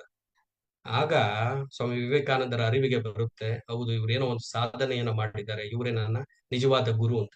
ಅವಾಗ ಹಾಸಿಗೆ ತೆಗಿತಾರೆ, ಅಲ್ಲಿ ದುಡ್ಡು ಇರುತ್ತೆ. ಈ ರೀತಿ ಗುರುವನ್ನೇ ಪರೀಕ್ಷೆ ಮಾಡಿ ಅವರನ್ನ ಒಪ್ಪಿಕೊಂಡಂತ ಯಾರಾದ್ರೂ ವ್ಯಕ್ತಿಗಳು ಈ ರಾಷ್ಟ್ರದ ಇತಿಹಾಸದಲ್ಲಿದ್ರೆ ಅದು ಸ್ವಾಮಿ ವಿವೇಕಾನಂದರು ಮಾತ್ರ. ಇದು ನಮಗೆ ನಿಜವಾಗ್ಲೂ ಒಂದು ಆದರ್ಶಪ್ರಾಯ. ಯಾವುದನ್ನ ಒಪ್ಕೋಬೇಕು, ಅದನ್ನ ಯಾವ ರೀತಿ ಒಪ್ಕೋಬೇಕು ಅಂತಕ್ಕಂಥದ್ದನ್ನ ನಮಗೆ ತೋರಿಸ್ಕೊಟ್ಟಂತದ್ದು ಸ್ವಾಮಿ ವಿವೇಕಾನಂದರು. ಈ ರೀತಿ ಪರೀಕ್ಷೆ ಮಾಡಿದ್ರು ಅಂತ ರಾಮಕೃಷ್ಣ ಪರಮಹಂಸರು ಏನು ಬೇಜಾರು ಮಾಡ್ಕೊಳ್ಳಿಲ್ಲ. ಅವರನ್ನ ಶಿಷ್ಯರನ್ನಾಗಿ ಸ್ವೀಕಾರ ಮಾಡಿದ್ರು. ತಮಗೆ ಗೊತ್ತಿರ್ತಕ್ಕಂಥ ಎಲ್ಲ ವಿದ್ಯೆಯನ್ನ ಅವರಿಗೆ ದಾರಿ ಎರೆದಂಥದ್ದು. ಅಂದ್ರೆ ರಾಮಕೃಷ್ಣ ಪರಮಹಂಸರ ಸಂಪರ್ಕದಲ್ಲಿದ್ದಂಥದ್ದು ಸ್ವಾಮಿ ವಿವೇಕಾನಂದರು ಕೇವಲ 5 ವರ್ಷ. 5 ವರ್ಷಗಳಲ್ಲಿ ಗುರುವಿನ ಎಲ್ಲ ತಪಶಕ್ತಿಯನ್ನ ಅವರು ತಮ್ಮದಾಗಿಸ್ಕೊಂಡ್ರು. ತಮ್ಮದಾಗಿಸ್ಕೊಂಡಂತ ಆ ತಪಶಕ್ತಿಯನ್ನ ಭಾರತ ಮಾತೆಯ ಸೇವೆಗಾಗಿ ಅದನ್ನ ಮುಡುಪಾಗಿಟ್ರು. ಅಂತ ಒಬ್ಬ ರಾಷ್ಟ್ರ ಸಂತ, ಅಂತ ಒಬ್ಬ ರಾಷ್ಟ್ರ ಭಕ್ತ ಯಾರಾದ್ರೂ ಇದಾರೆ ಅಂತಂದ್ರೆ ಅದು ಸ್ವಾಮಿ ವಿವೇಕಾನಂದರು ಅಂತಂದ್ರೆ ಅತಿಶಯೋಕ್ತಿ ಅಲ್ಲ. ಇದು ಇವತ್ತಿನ ಪೀಳಿಗೆಗೆ ಬೇಕು. ಹೇಗೆ ಒಂದು ರಾಷ್ಟ್ರ ಪ್ರೇಮವನ್ನ ನಾವು ಬೆಳೆಸ್ಕೋಬೇಕು, ಒಂದು ರಾಷ್ಟ್ರ ಭಕ್ತಿಯನ್ನ ನಾವು ಹೇಗೆ ಹೊಂದ್ಬೇಕು, ಪೇಟ್ರಿಯಾಟಿಸಮ್ ಅನ್ನ ಯಾವ ರೀತಿ ನಾವು ಇನ್ಕಲ್ಕೇಟ್ ಮಾಡ್ಕೋಬೇಕು ಅನ್ನುವಂತ ಒಂದು ವಿಚಾರ ಬಂದಾಗ ನಿಜವಾಗ್ಲೂ ಮೊದಲು ನೆನಪಾಗುವಂತದ್ದು ಸ್ವಾಮಿ ವಿವೇಕಾನಂದ. ಆ ಕಾರಣಕ್ಕೋಸ್ಕರ ಸ್ವಾಮಿ ವಿವೇಕಾನಂದರು ಸದಾಕಾಲ ನಿರಂತರವಾಗಿ ಅವಿಚ್ಛಿನ್ನವಾಗಿ ಯೂತ್ ಐಕಾನ್ ಆಗಿ ನಮ್ಗೆ ಕಂಡು ಬರ್ತಾರೆ. ಆ ಕಾರಣಕ್ಕೋಸ್ಕರ ಸ್ವಾಮಿ ವಿವೇಕಾನಂದರ ವಿಚಾರಧಾರೆ ಏನಿದೆ ಅದು ಸದಾ ಎಲ್ಲರಿಗೂ ಪ್ರೇರಣೆಯನ್ನ ನೀಡುವಂಥದ್ದು. ಅದಕ್ಕೆ ಹೇಳ್ತಾರೆ, ಅವರ ಒಂದು ಕ್ಲೇರಿಯನ್ ಕಾಲ್ಸ್ ಅಂತ ಕರೀತಾರೆ, ಸಿಂಹ ಗರ್ಜನೆಯ ವಾಣಿಗಳು ಬೇಕಾದಷ್ಟಿದೆ ಯುವಕರಿಗೆ. ಏಳಿ ಎದ್ದೇಳಿ, ಎಚ್ಚರಗೊಳ್ಳಿ, ಗುರಿ ಮುಟ್ಟುವ ತನಕ ನಿಲ್ಲದಿರಿ ಅಂತ ಒಳ್ಳೆ ಮಾತು. Rise awake and stop not till the goal is reach. ಎಷ್ಟು ಅದ್ಭುತವಾದ ಸಾಲುಗಳು, ಎಂತ ಪ್ರೇರಣೆಯನ್ನ ನೀಡುವಂತ ಸಾಲುಗಳು ಯುವಕರಿಗೆ. ಅಂದಿನ ಒಂದು ಕಾಲಮಾನದಲ್ಲಿ ಭಾರತದ ಸ್ವಾತಂತ್ರ್ಯ ಸಂಗ್ರಾಮ ಹೋರಾಟಗಳು ಬಹಳಷ್ಟು ನಡೀತಾ ಇದ್ವು ಅವರು ಬದುಕಿದ್ದಂತ ಆ ಒಂದು ದಿನಮಾನಗಳಲ್ಲಿ. ನಿಜವಾಗ್ಲೂ ಇಂಥ ಎಲ್ಲ ವಾಣಿಗಳು ಅನೇಕ ಯುವಕರನ್ನ ಇಡೀ ರಾಷ್ಟ್ರದಾದ್ಯಂತ ಸ್ವಾತಂತ್ರ್ಯ ಸಂಗ್ರಾಮಕ್ಕೆ ಧುಮುಕುವಂತೆ ಮಾಡಿದ್ದು. ಇದು ನಾವು ನಿಜವಾಗ್ಲೂ ಗಮನಿಸಬೇಕಾದಂತ ಒಂದು ಅಂಶ. ಅದಕ್ಕೆ ಸುಭಾಷ್ ಚಂದ್ರ ಬೋಸ್ ಹೇಳ್ತಾರೆ, ಹೇಗೆ ಸುಭಾಷ್ ಚಂದ್ರ ಬೋಸ್ ಆ ಒಂದು ದಿನಮಾನಗಳಲ್ಲಿ ICS ಎಕ್ಸಾಮ್ ಅನ್ನ ಮಾಡಿ ಒಳ್ಳೆಯ ಪದವಿಯನ್ನ ಗಳಿಸಿ ಅವರು ಒಂದು ಉನ್ನತ ಸ್ಥಾನಕ್ಕೆ ಹೋಗ್ಬೇಕಾಗಿತ್ತು. ಆದ್ರೆ ಅವರು ಆತರ ಮಾಡ್ಲಿಲ್ಲ. ದೇಶ ಸೇವೆಗೆ ತಮ್ಮ ಜೀವನವನ್ನ ಅವರು ಅರ್ಪಿಸಿದ್ರು. ನೇತಾಜಿ ಸುಭಾಷ್ ಚಂದ್ರ ಬೋಸರ ಜೀವನ ನಿಜವಾಗ್ಲೂ ಒಂದು ಪ್ರೇರಣೆಯನ್ನ ಪಡೆದಂತದ್ದು ಸ್ವಾಮಿ ವಿವೇಕಾನಂದ. ಈ ತರ ಬೇಕಾದಷ್ಟು ಜನ, ಮಹಾತ್ಮ ಗಾಂಧೀಜಿ ಇರ್ಬೋದು, ಬಾಲಗಂಗಾಧರ್ ತಿಲಕ್ ಇರ್ಬೋದು, ಸಾವರ್ಕರ್ ಅವರು ಇರ್ಬೋದು, ನೆಹರೂರವರು ಇರ್ಬೋದು, ಎಷ್ಟು ಜನ ಈ ರಾಷ್ಟ್ರದ ಎಲ್ಲ ಸ್ವಾತಂತ್ರ್ಯ ಹೋರಾಟಗಾರರು ಸ್ವಾಮಿ ವಿವೇಕಾನಂದರ ಜೀವನದಿಂದ ಪ್ರೇರಣೆಯನ್ನ ಪಡೆದಿದ್ದಾರೆ. ಈ ರಾಷ್ಟ್ರವನ್ನ ದಾಸ್ಯ ಮುಕ್ತಗೊಳಿಸಿದ್ದಾರೆ. ನಿಜವಾಗ್ಲೂ ನಾವು ಅವ್ರಿಗೆಲ್ಲ ಎಷ್ಟು ಋಣಿಗಳಾಗಿದ್ರು ಸಾಲದು. ಇಂಥ ಒಂದು ಒಳ್ಳೆಯ ಒಂದು ರಾಷ್ಟ್ರದಲ್ಲಿ ಇಂಥ ಒಂದು ಸಾಮಾಜಿಕ ಜೀವನವನ್ನ ನಡೆಸೋದಿಕ್ಕೆ ನಮ್ಮೆಲ್ಲರಿಗೂ ಅನುವು ಮಾಡಿಕೊಟ್ಟಿರ್ತಕ್ಕಂಥ ಶ್ರೇಯಸ್ಸು ಎಲ್ಲ ಸ್ವಾತಂತ್ರ್ಯ ಹೋರಾಟಗಾರರಿಗೂ ಸಲ್ಲುತ್ತೆ. ಅಂತ ಎಲ್ಲ ಸ್ವಾತಂತ್ರ್ಯ ಹೋರಾಟಗಾರರು ಸ್ವಾಮಿ ವಿವೇಕಾನಂದರ ವಿಚಾರಧಾರೆಯಿಂದ ಏನ್ ಮಾಡಿದ್ದಾರೆ, ಪ್ರೇರಣೆಯನ್ನ ಹೊಂದಿದ್ದಾರೆ. ಅದಕ್ಕೆ ಯುವಕರಿಗೆ ಅವರು ಕೊಟ್ಟಂತ ಕರೆ, ಯುವಕರು ಎಲ್ಲ ಸರ್ವಸ್ವವನ್ನ ತ್ಯಾಗ ಮಾಡಬೇಕು, ರಾಷ್ಟ್ರಕ್ಕಾಗಿ ಪ್ರಾಣಾರ್ಪಣೆಯನ್ನ ಮಾಡಬೇಕು. ಎಲ್ಲ ಯುವಕರು ತ್ಯಾಗವನ್ನ ಮಾಡಬೇಕು. ತಮ್ಮ ಜೀವಿತದ ಆ ದಿನಗಳನ್ನ ತ್ಯಾಗ ಮಾಡಿ ಸ್ವಾತಂತ್ರ್ಯ ಸಂಗ್ರಾಮದಲ್ಲಿ ಧುಮುಕಬೇಕು. ಭಾರತ ಮಾತೆಯನ್ನ ಸಂಕೋಲೆಯಿಂದ ಬಿಡಿಸ್ಬೇಕು, ಬ್ರಿಟಿಷ್ ಸಂಕೋಲೆಯಿಂದ ಬಿಡಿಸ್ಬೇಕು. ಆ ಕಾರಣಕ್ಕೋಸ್ಕರ ಯುವಕರಿಗೆ ಆ ಸಂದೇಶ ಇರುವಂತದ್ದು. ಅದಕ್ಕೆ ಅವ್ರು ಹೇಳ್ತಾರೆ, ಕಬ್ಬಿಣದಂತ ಮಾಂಸಖಂಡವನ್ನ ಹೊಂದಿರ್ತಕ್ಕಂಥ ಯುವಕರು ಬೇಕು, ಉಕ್ಕಿನಂತ ನರಗಳನ್ನ ಹೊಂದಿರ್ತಕ್ಕಂಥ ಯುವಕರು ಬೇಕು, ಯಾವುದಕ್ಕೂ ಜಗ್ಗದ ಪ್ರಚಂಡ ಇಚ್ಛಾಶಕ್ತಿಯನ್ನು ಹೊಂದಿರ್ತಕ್ಕಂಥ ಯುವಕರಿದ್ರೆ ಈ ರಾಷ್ಟ್ರ ಏನ್ ಬೇಕಾದ್ರೂ ಸಾಧ್ಯ ಮಾಡ್ಬೋದು ಅಂತಕ್ಕಂಥ ಮಾತನ್ನ ಹೇಳಿದ್ದಾರೆ. ಇಂಥ ಪ್ರೇರಣಾದಾಯಕ ಮಾತುಗಳನ್ನ ಸ್ವಾಮಿ ವಿವೇಕಾನಂದ ನಮ್ಗೆ ನೀಡಿದ್ದಾರೆ. ಈ ಮಾತುಗಳನ್ನ ಕೇಳ್ತಾ ಇದ್ದಾಗ ಸ್ವಾಮಿ ವಿವೇಕಾನಂದರ ಭಾವಚಿತ್ರವನ್ನ ನಾವೇನಾದ್ರೂ ನೋಡಿದ್ದೆ ಆದ್ರೆ ಎಷ್ಟು ಹಸನ್ಮುಖಿಯಾದಂತ ಒಂದು ಭಾವಚಿತ್ರ. ಸ್ವಾಮಿ ವಿವೇಕಾನಂದರನ್ನ ಕಣ್ತುಂಬಿಕೊಳ್ಳುವಂಥದ್ದೇ ಈ ಬದುಕಿನ ಅತ್ಯಂತ ಪುಣ್ಯಕರ ಕೆಲಸ ಅಂತ ನಾನು ಆದ್ರೂ ಭಾವಿಸ್ತೇನೆ. ಅವರ ಭಾವಚಿತ್ರವನ್ನ ಯಾವ ಸಂದರ್ಭದಲ್ಲಿ ನೋಡಿದ್ರು ಒಂದ್ ರೀತಿಯ ಪ್ರೇರಣೆ ಅಂತಕ್ಕಂಥದ್ದು ನಮ್ಗೆ ಒದಗಿ ಬರುತ್ತೆ. ಏನು ಏನು ಆ ಒಂದು ವ್ಯಕ್ತಿತ್ವದ ಶಕ್ತಿ ಏನಿರ್ಬೋದು, ಆ ಒಂದು ಚಿಂತನೆಯ ಶಕ್ತಿ ಏನಿರ್ಬೋದು, ಇದು ನಾವು ನಿಜವಾಗ್ಲೂ ಯುವಕರಾಗಿ ಈ ರಾಷ್ಟ್ರದ ಜವಾಬ್ದಾರಿಯುತ ನಾಗರಿಕರಾಗಿ ನಾವೆಲ್ಲರೂ ಅರ್ಥ ಮಾಡ್ಕೋಬೇಕು. ಅದಕ್ಕೆ ಸ್ವಾಮಿ ವಿವೇಕಾನಂದರು ಹೇಳ್ತಾರೆ, ರಾಷ್ಟ್ರ ಶರೀರದ ನಿರ್ಮಾಣ ಆಗ್ಬೇಕು, ರಾಷ್ಟ್ರ ಶರೀರದ ನಿರ್ಮಾಣ ಆಗ್ಬೇಕು ಅಂದ್ರೆ ಅದರ ಅರ್ಥ ಅವರು ಶರೀರವನ್ನ, ಮನುಷ್ಯನ ಶರೀರವನ್ನ ರಾಷ್ಟ್ರಕ್ಕೆ ಹೋಲಿಕೆ ಮಾಡಿರುವಂತದ್ದು. ಅದಕ್ಕೆ ಅವ್ರು ಹೇಳ್ತಾರೆ, man making, my mission is man making. ನನ್ನ ಜೀವನದ ಉತ್ಕೃಷ್ಟ ಗುರಿ ಮಾನವ ನಿರ್ಮಾಣ. ಎಷ್ಟು ಒಳ್ಳೆ ಮಾತು! ಯಾರು ಹೇಳಿದ್ದಾರೆ ಇದನ್ನ?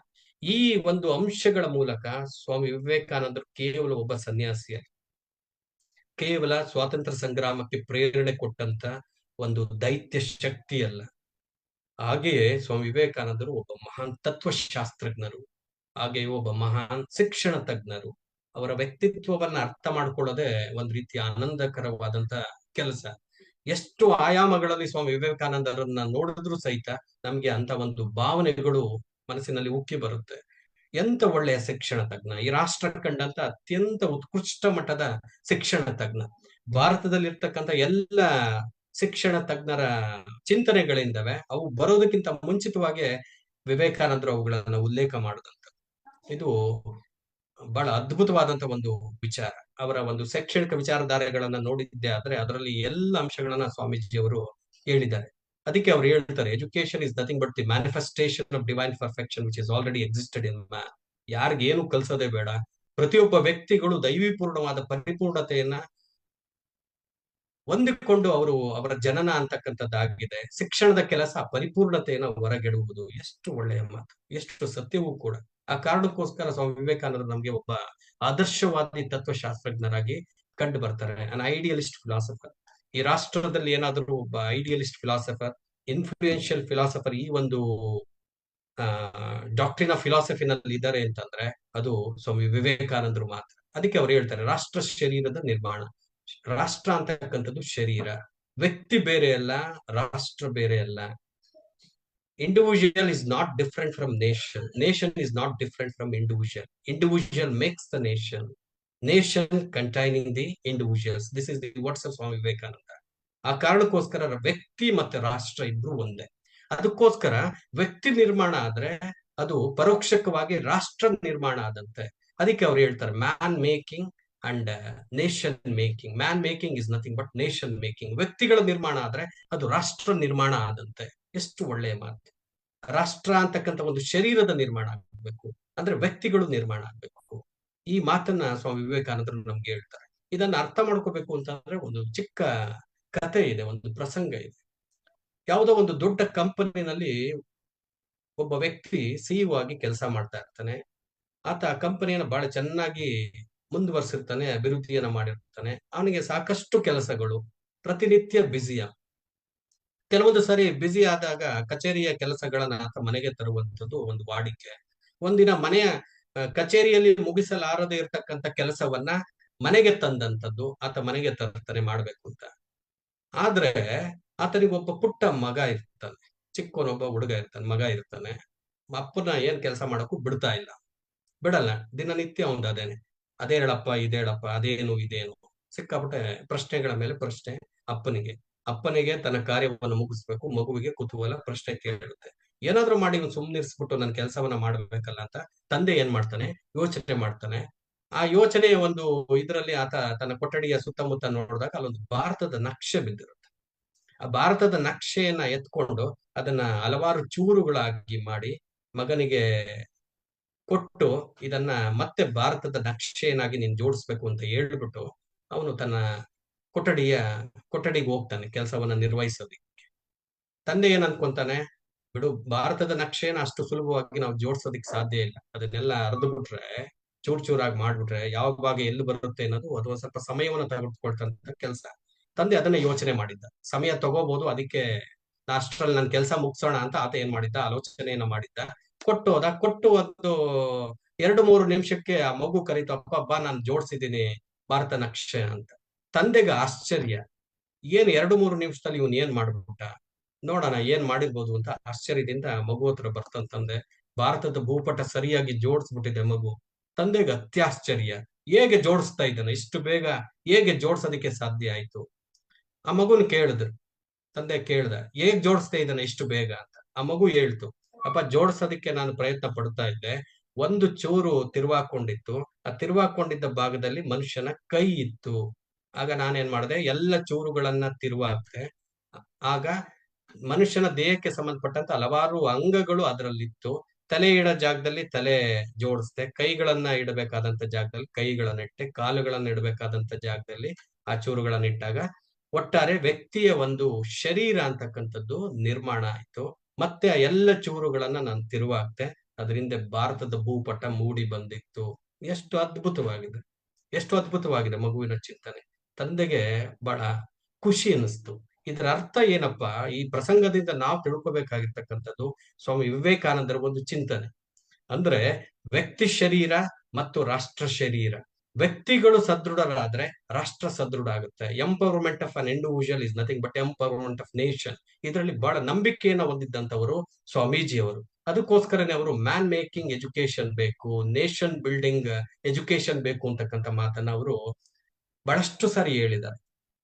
ಅದಕ್ಕೋಸ್ಕರ ವ್ಯಕ್ತಿಗಳು ಅಥವಾ ಯುವಕರು ಸದೃಢರಾಗ್ಬೇಕು. ಸ್ವಾಮಿ ವಿವೇಕಾನಂದರ ಭಾವಚಿತ್ರವನ್ನ, ಅವರ ನಿಲುವನ್ನ ನಾವೇನಾದ್ರೂ ನೋಡಿದ್ದೆ ಆದ್ರೆ ಎಷ್ಟು ಒಳ್ಳೆಯ ದೇಹ ದಾಢ್ಯತೆಯನ್ನ ಸ್ವಾಮೀಜಿಯವರು ಹೊಂದಿದ್ರು, ಎಷ್ಟು ಪ್ರಖರವಾದಂತ ಒಂದು ದೈಹಿಕ ಸೌಷ್ಠತೆ ಅವರಲ್ಲಿ ಇತ್ತು ಅಂತಕ್ಕಂಥದ್ದು ನಾವು ಮನಗಾಣಬಹುದು.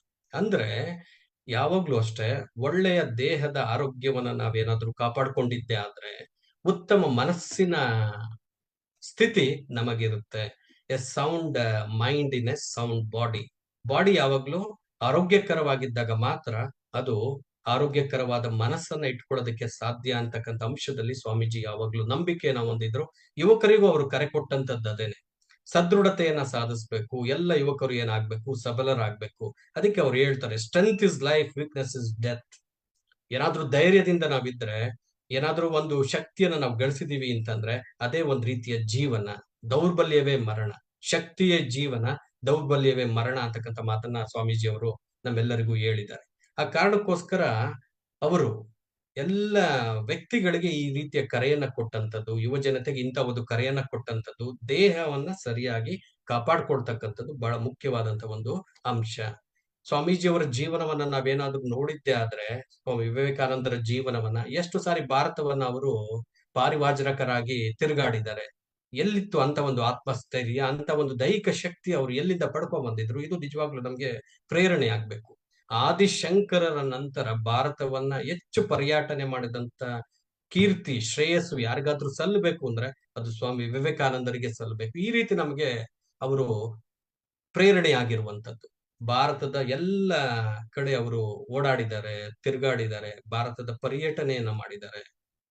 ಮಾಡಿ ಈ ಜನಗಳ ಒಂದು ಕಷ್ಟ ಸುಖಗಳನ್ನ ಆಲಿಸಿದ್ದಾರೆ. ಒಬ್ಬ ಸ್ವಾಮೀಜಿಯಾಗಿ ಸರ್ವಸ್ವವನ್ನ ಪರಿತ್ಯಾಗ ಮಾಡಿರ್ತಕ್ಕಂತ ಸ್ವಾಮೀಜಿಯಾಗಿ ಸ್ವಾಮಿ ವಿವೇಕಾನಂದರು ಈ ಜನಗಳ ಒಂದು ಆಕ್ರಂದನವನ್ನ, ಈ ಜನಗಳ ಹಸಿವನ್ನ, ಈ ಜನಗಳ ನೋವನ್ನ, ಈ ಜನಗಳ ನಲಿವನ್ನ ಎಲ್ಲವನ್ನ ತಾವೇ ಸ್ವತಃ ಕಂಡುಕೊಂಡಿದ್ದಾರೆ, ಅದರ ಅನುಭವವನ್ನ ಪಡ್ಕೊಂಡಿದ್ದಾರೆ. ಆ ಕಾರಣಕ್ಕೋಸ್ಕರ ಈ ದೇಶದ ಜನಗಳನ್ನ ಮೇಲೆತ್ತುವಂತ ಶಕ್ತಿಯನ್ನ ನನಗೆ ದಯಪಾಲಿಸುವಂತ ಯಾವಾಗ್ಲೂ ಜಗನ್ಮಾತೆಯನ್ನು ಅವರು ಪ್ರಾರ್ಥನೆ ಮಾಡ್ಕೊಳ್ತಿದ್ರು.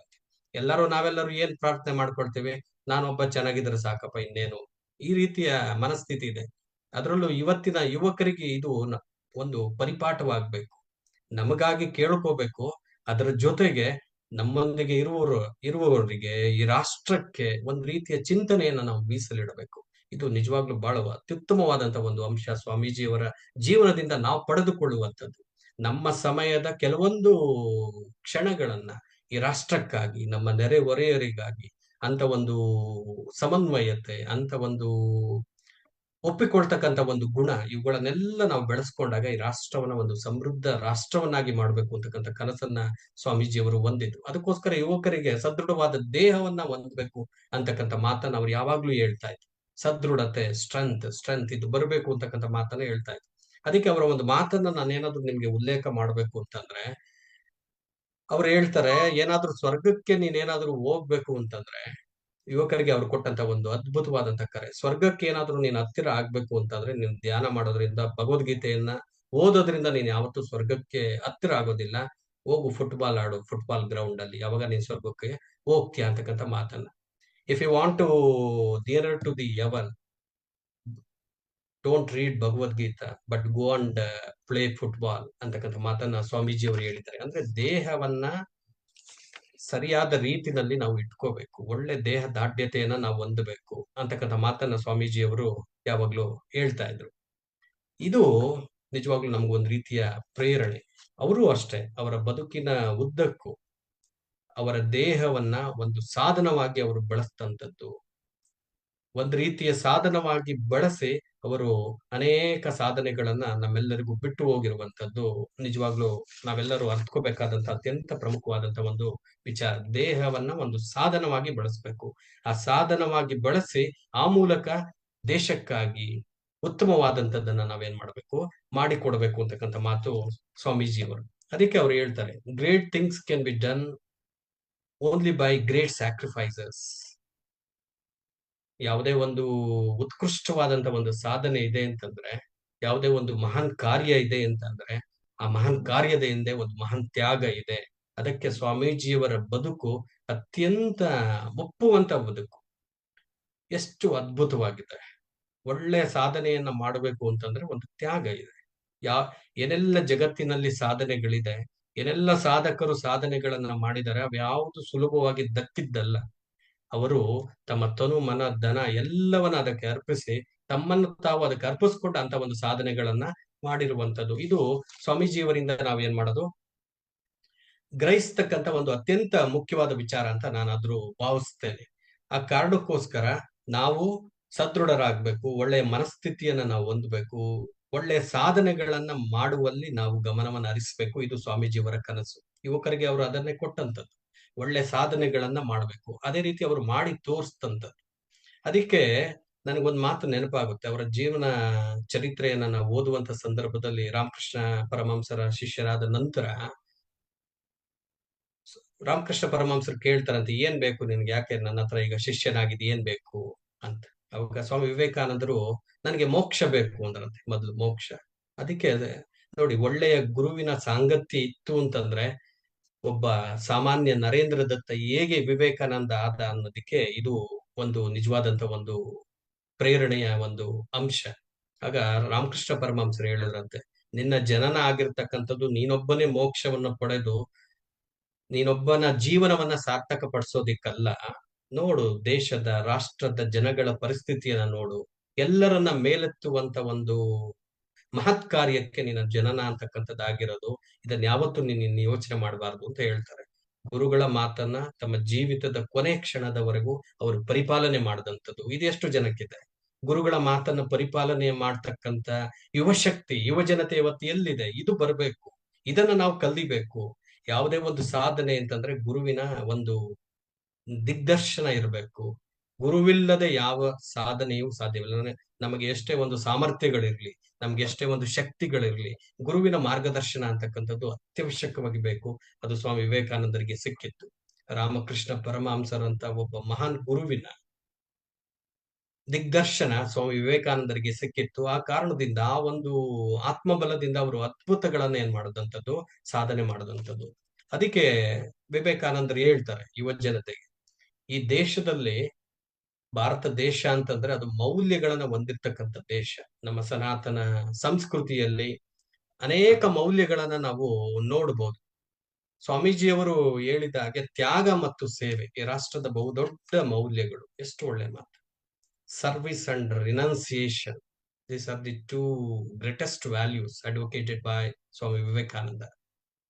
ಇದು ಬೇಕು, ಯುವಕರಿಗೆ ಇದು ಬೇಕು. ತ್ಯಾಗ ಮತ್ತು ಸೇವೆ ಅಂತಕ್ಕಂಥ ಒಂದು ಮೌಲ್ಯಗಳು ಬಹಳಷ್ಟು ಬೇಕು ಇವತ್ತು. ಅದಕ್ಕೆ ಅವ್ರು ಹೇಳ್ತಾರೆ, ತ್ಯಾಗ ಮತ್ತು ಸೇವೆಗಳಲ್ಲಿ ಯಾರು ತಮ್ಮನ್ನ ತಾವು ತೊಡಸ್ಕೊಳ್ತಾರೆ, ಆ ಮೂಲಕ ಇಡೀ ರಾಷ್ಟ್ರವೇ ಸರಿ ಹೋಗುತ್ತೆ. ಎಷ್ಟು ಒಳ್ಳೆಯ ಮಾತು ಇದು. ಮತ್ತೊಂದು ಅರ್ಥದಲ್ಲಿ ಪರೋಕ್ಷಕವಾಗಿ ಮ್ಯಾನ್ ಮೇಕಿಂಗ್ ಮತ್ತೆ ನೇಷನ್ ಬಿಲ್ಡಿಂಗ್, ಇದಕ್ಕೆ ರಿಲೇಶನ್ಶಿಪ್ ಅನ್ನ ಕೊಡುವಂತ ಒಂದು ಮಾತು, ಸ್ವಾಮೀಜಿಯವರ ಒಂದು ಮಾತು.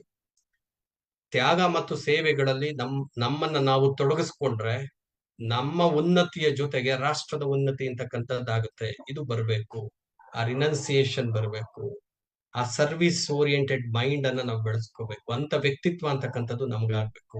ಸ್ವಾಮೀಜಿ ಬದುಕಿನ ಉದ್ದಕ್ಕೂ ಇವುಗಳನ್ನ ಪ್ರಾಯೋಗಿಕವಾಗಿ ಅವ್ರು ಏನ್ ಮಾಡದಂಥದ್ದು, ಜನಗಳಿಗೆ ನೀಡಿದಂಥದ್ದು. ಇದು ಎಷ್ಟು ಜನಕ್ಕಿದೆ?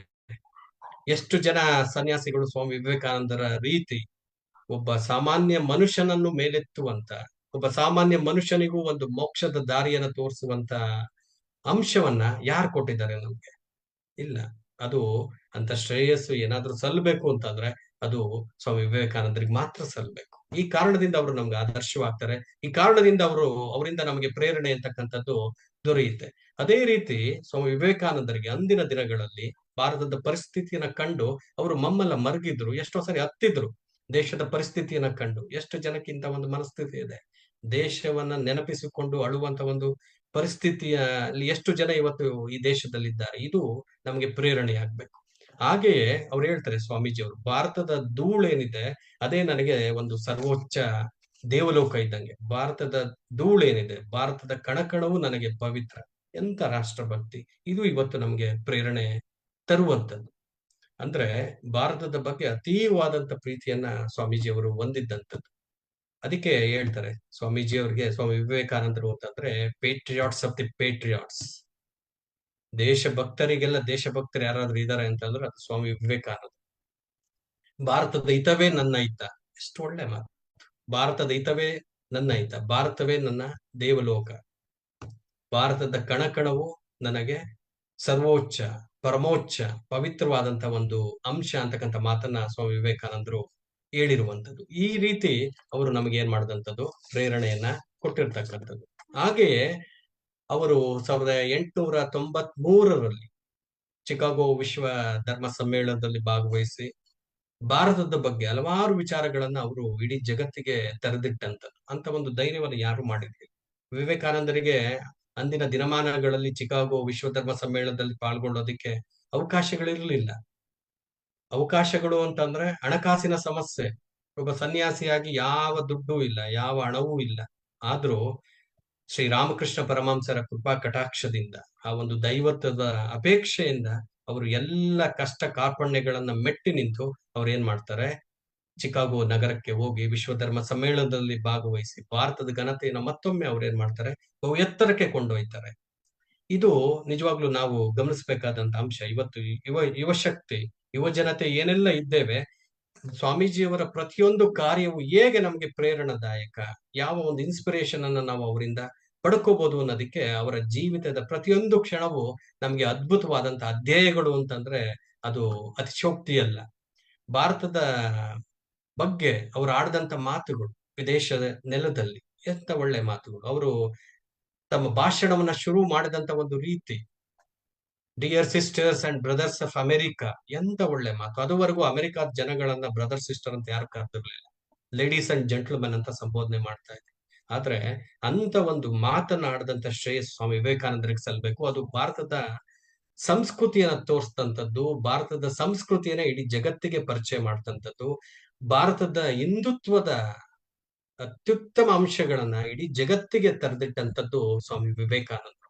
ಅವರ ಅಂದಿನಿಂದ ಅವರಿಗೆ ಸಿಕ್ಕಂತ ಒಂದು ಕರತಾಡನ, ಅಮೆರಿಕಾದಂತ ಒಂದು ವಿದೇಶಿ ನೆಲದಲ್ಲಿ ಅವರಿಗೆ ಸಿಕ್ಕಂತ ಒಂದು ಬೆಂಬಲ, ಅದು ಇವತ್ತಿಗೂ ಅನೇಕ ಪತ್ರಿಕೆಗಳು ಅಂದಿನ ದಿನಮಾನಗಳಲ್ಲಿ ಅವುಗಳನ್ನ ಪ್ರಕಟ ಮಾಡಿತ್ತು.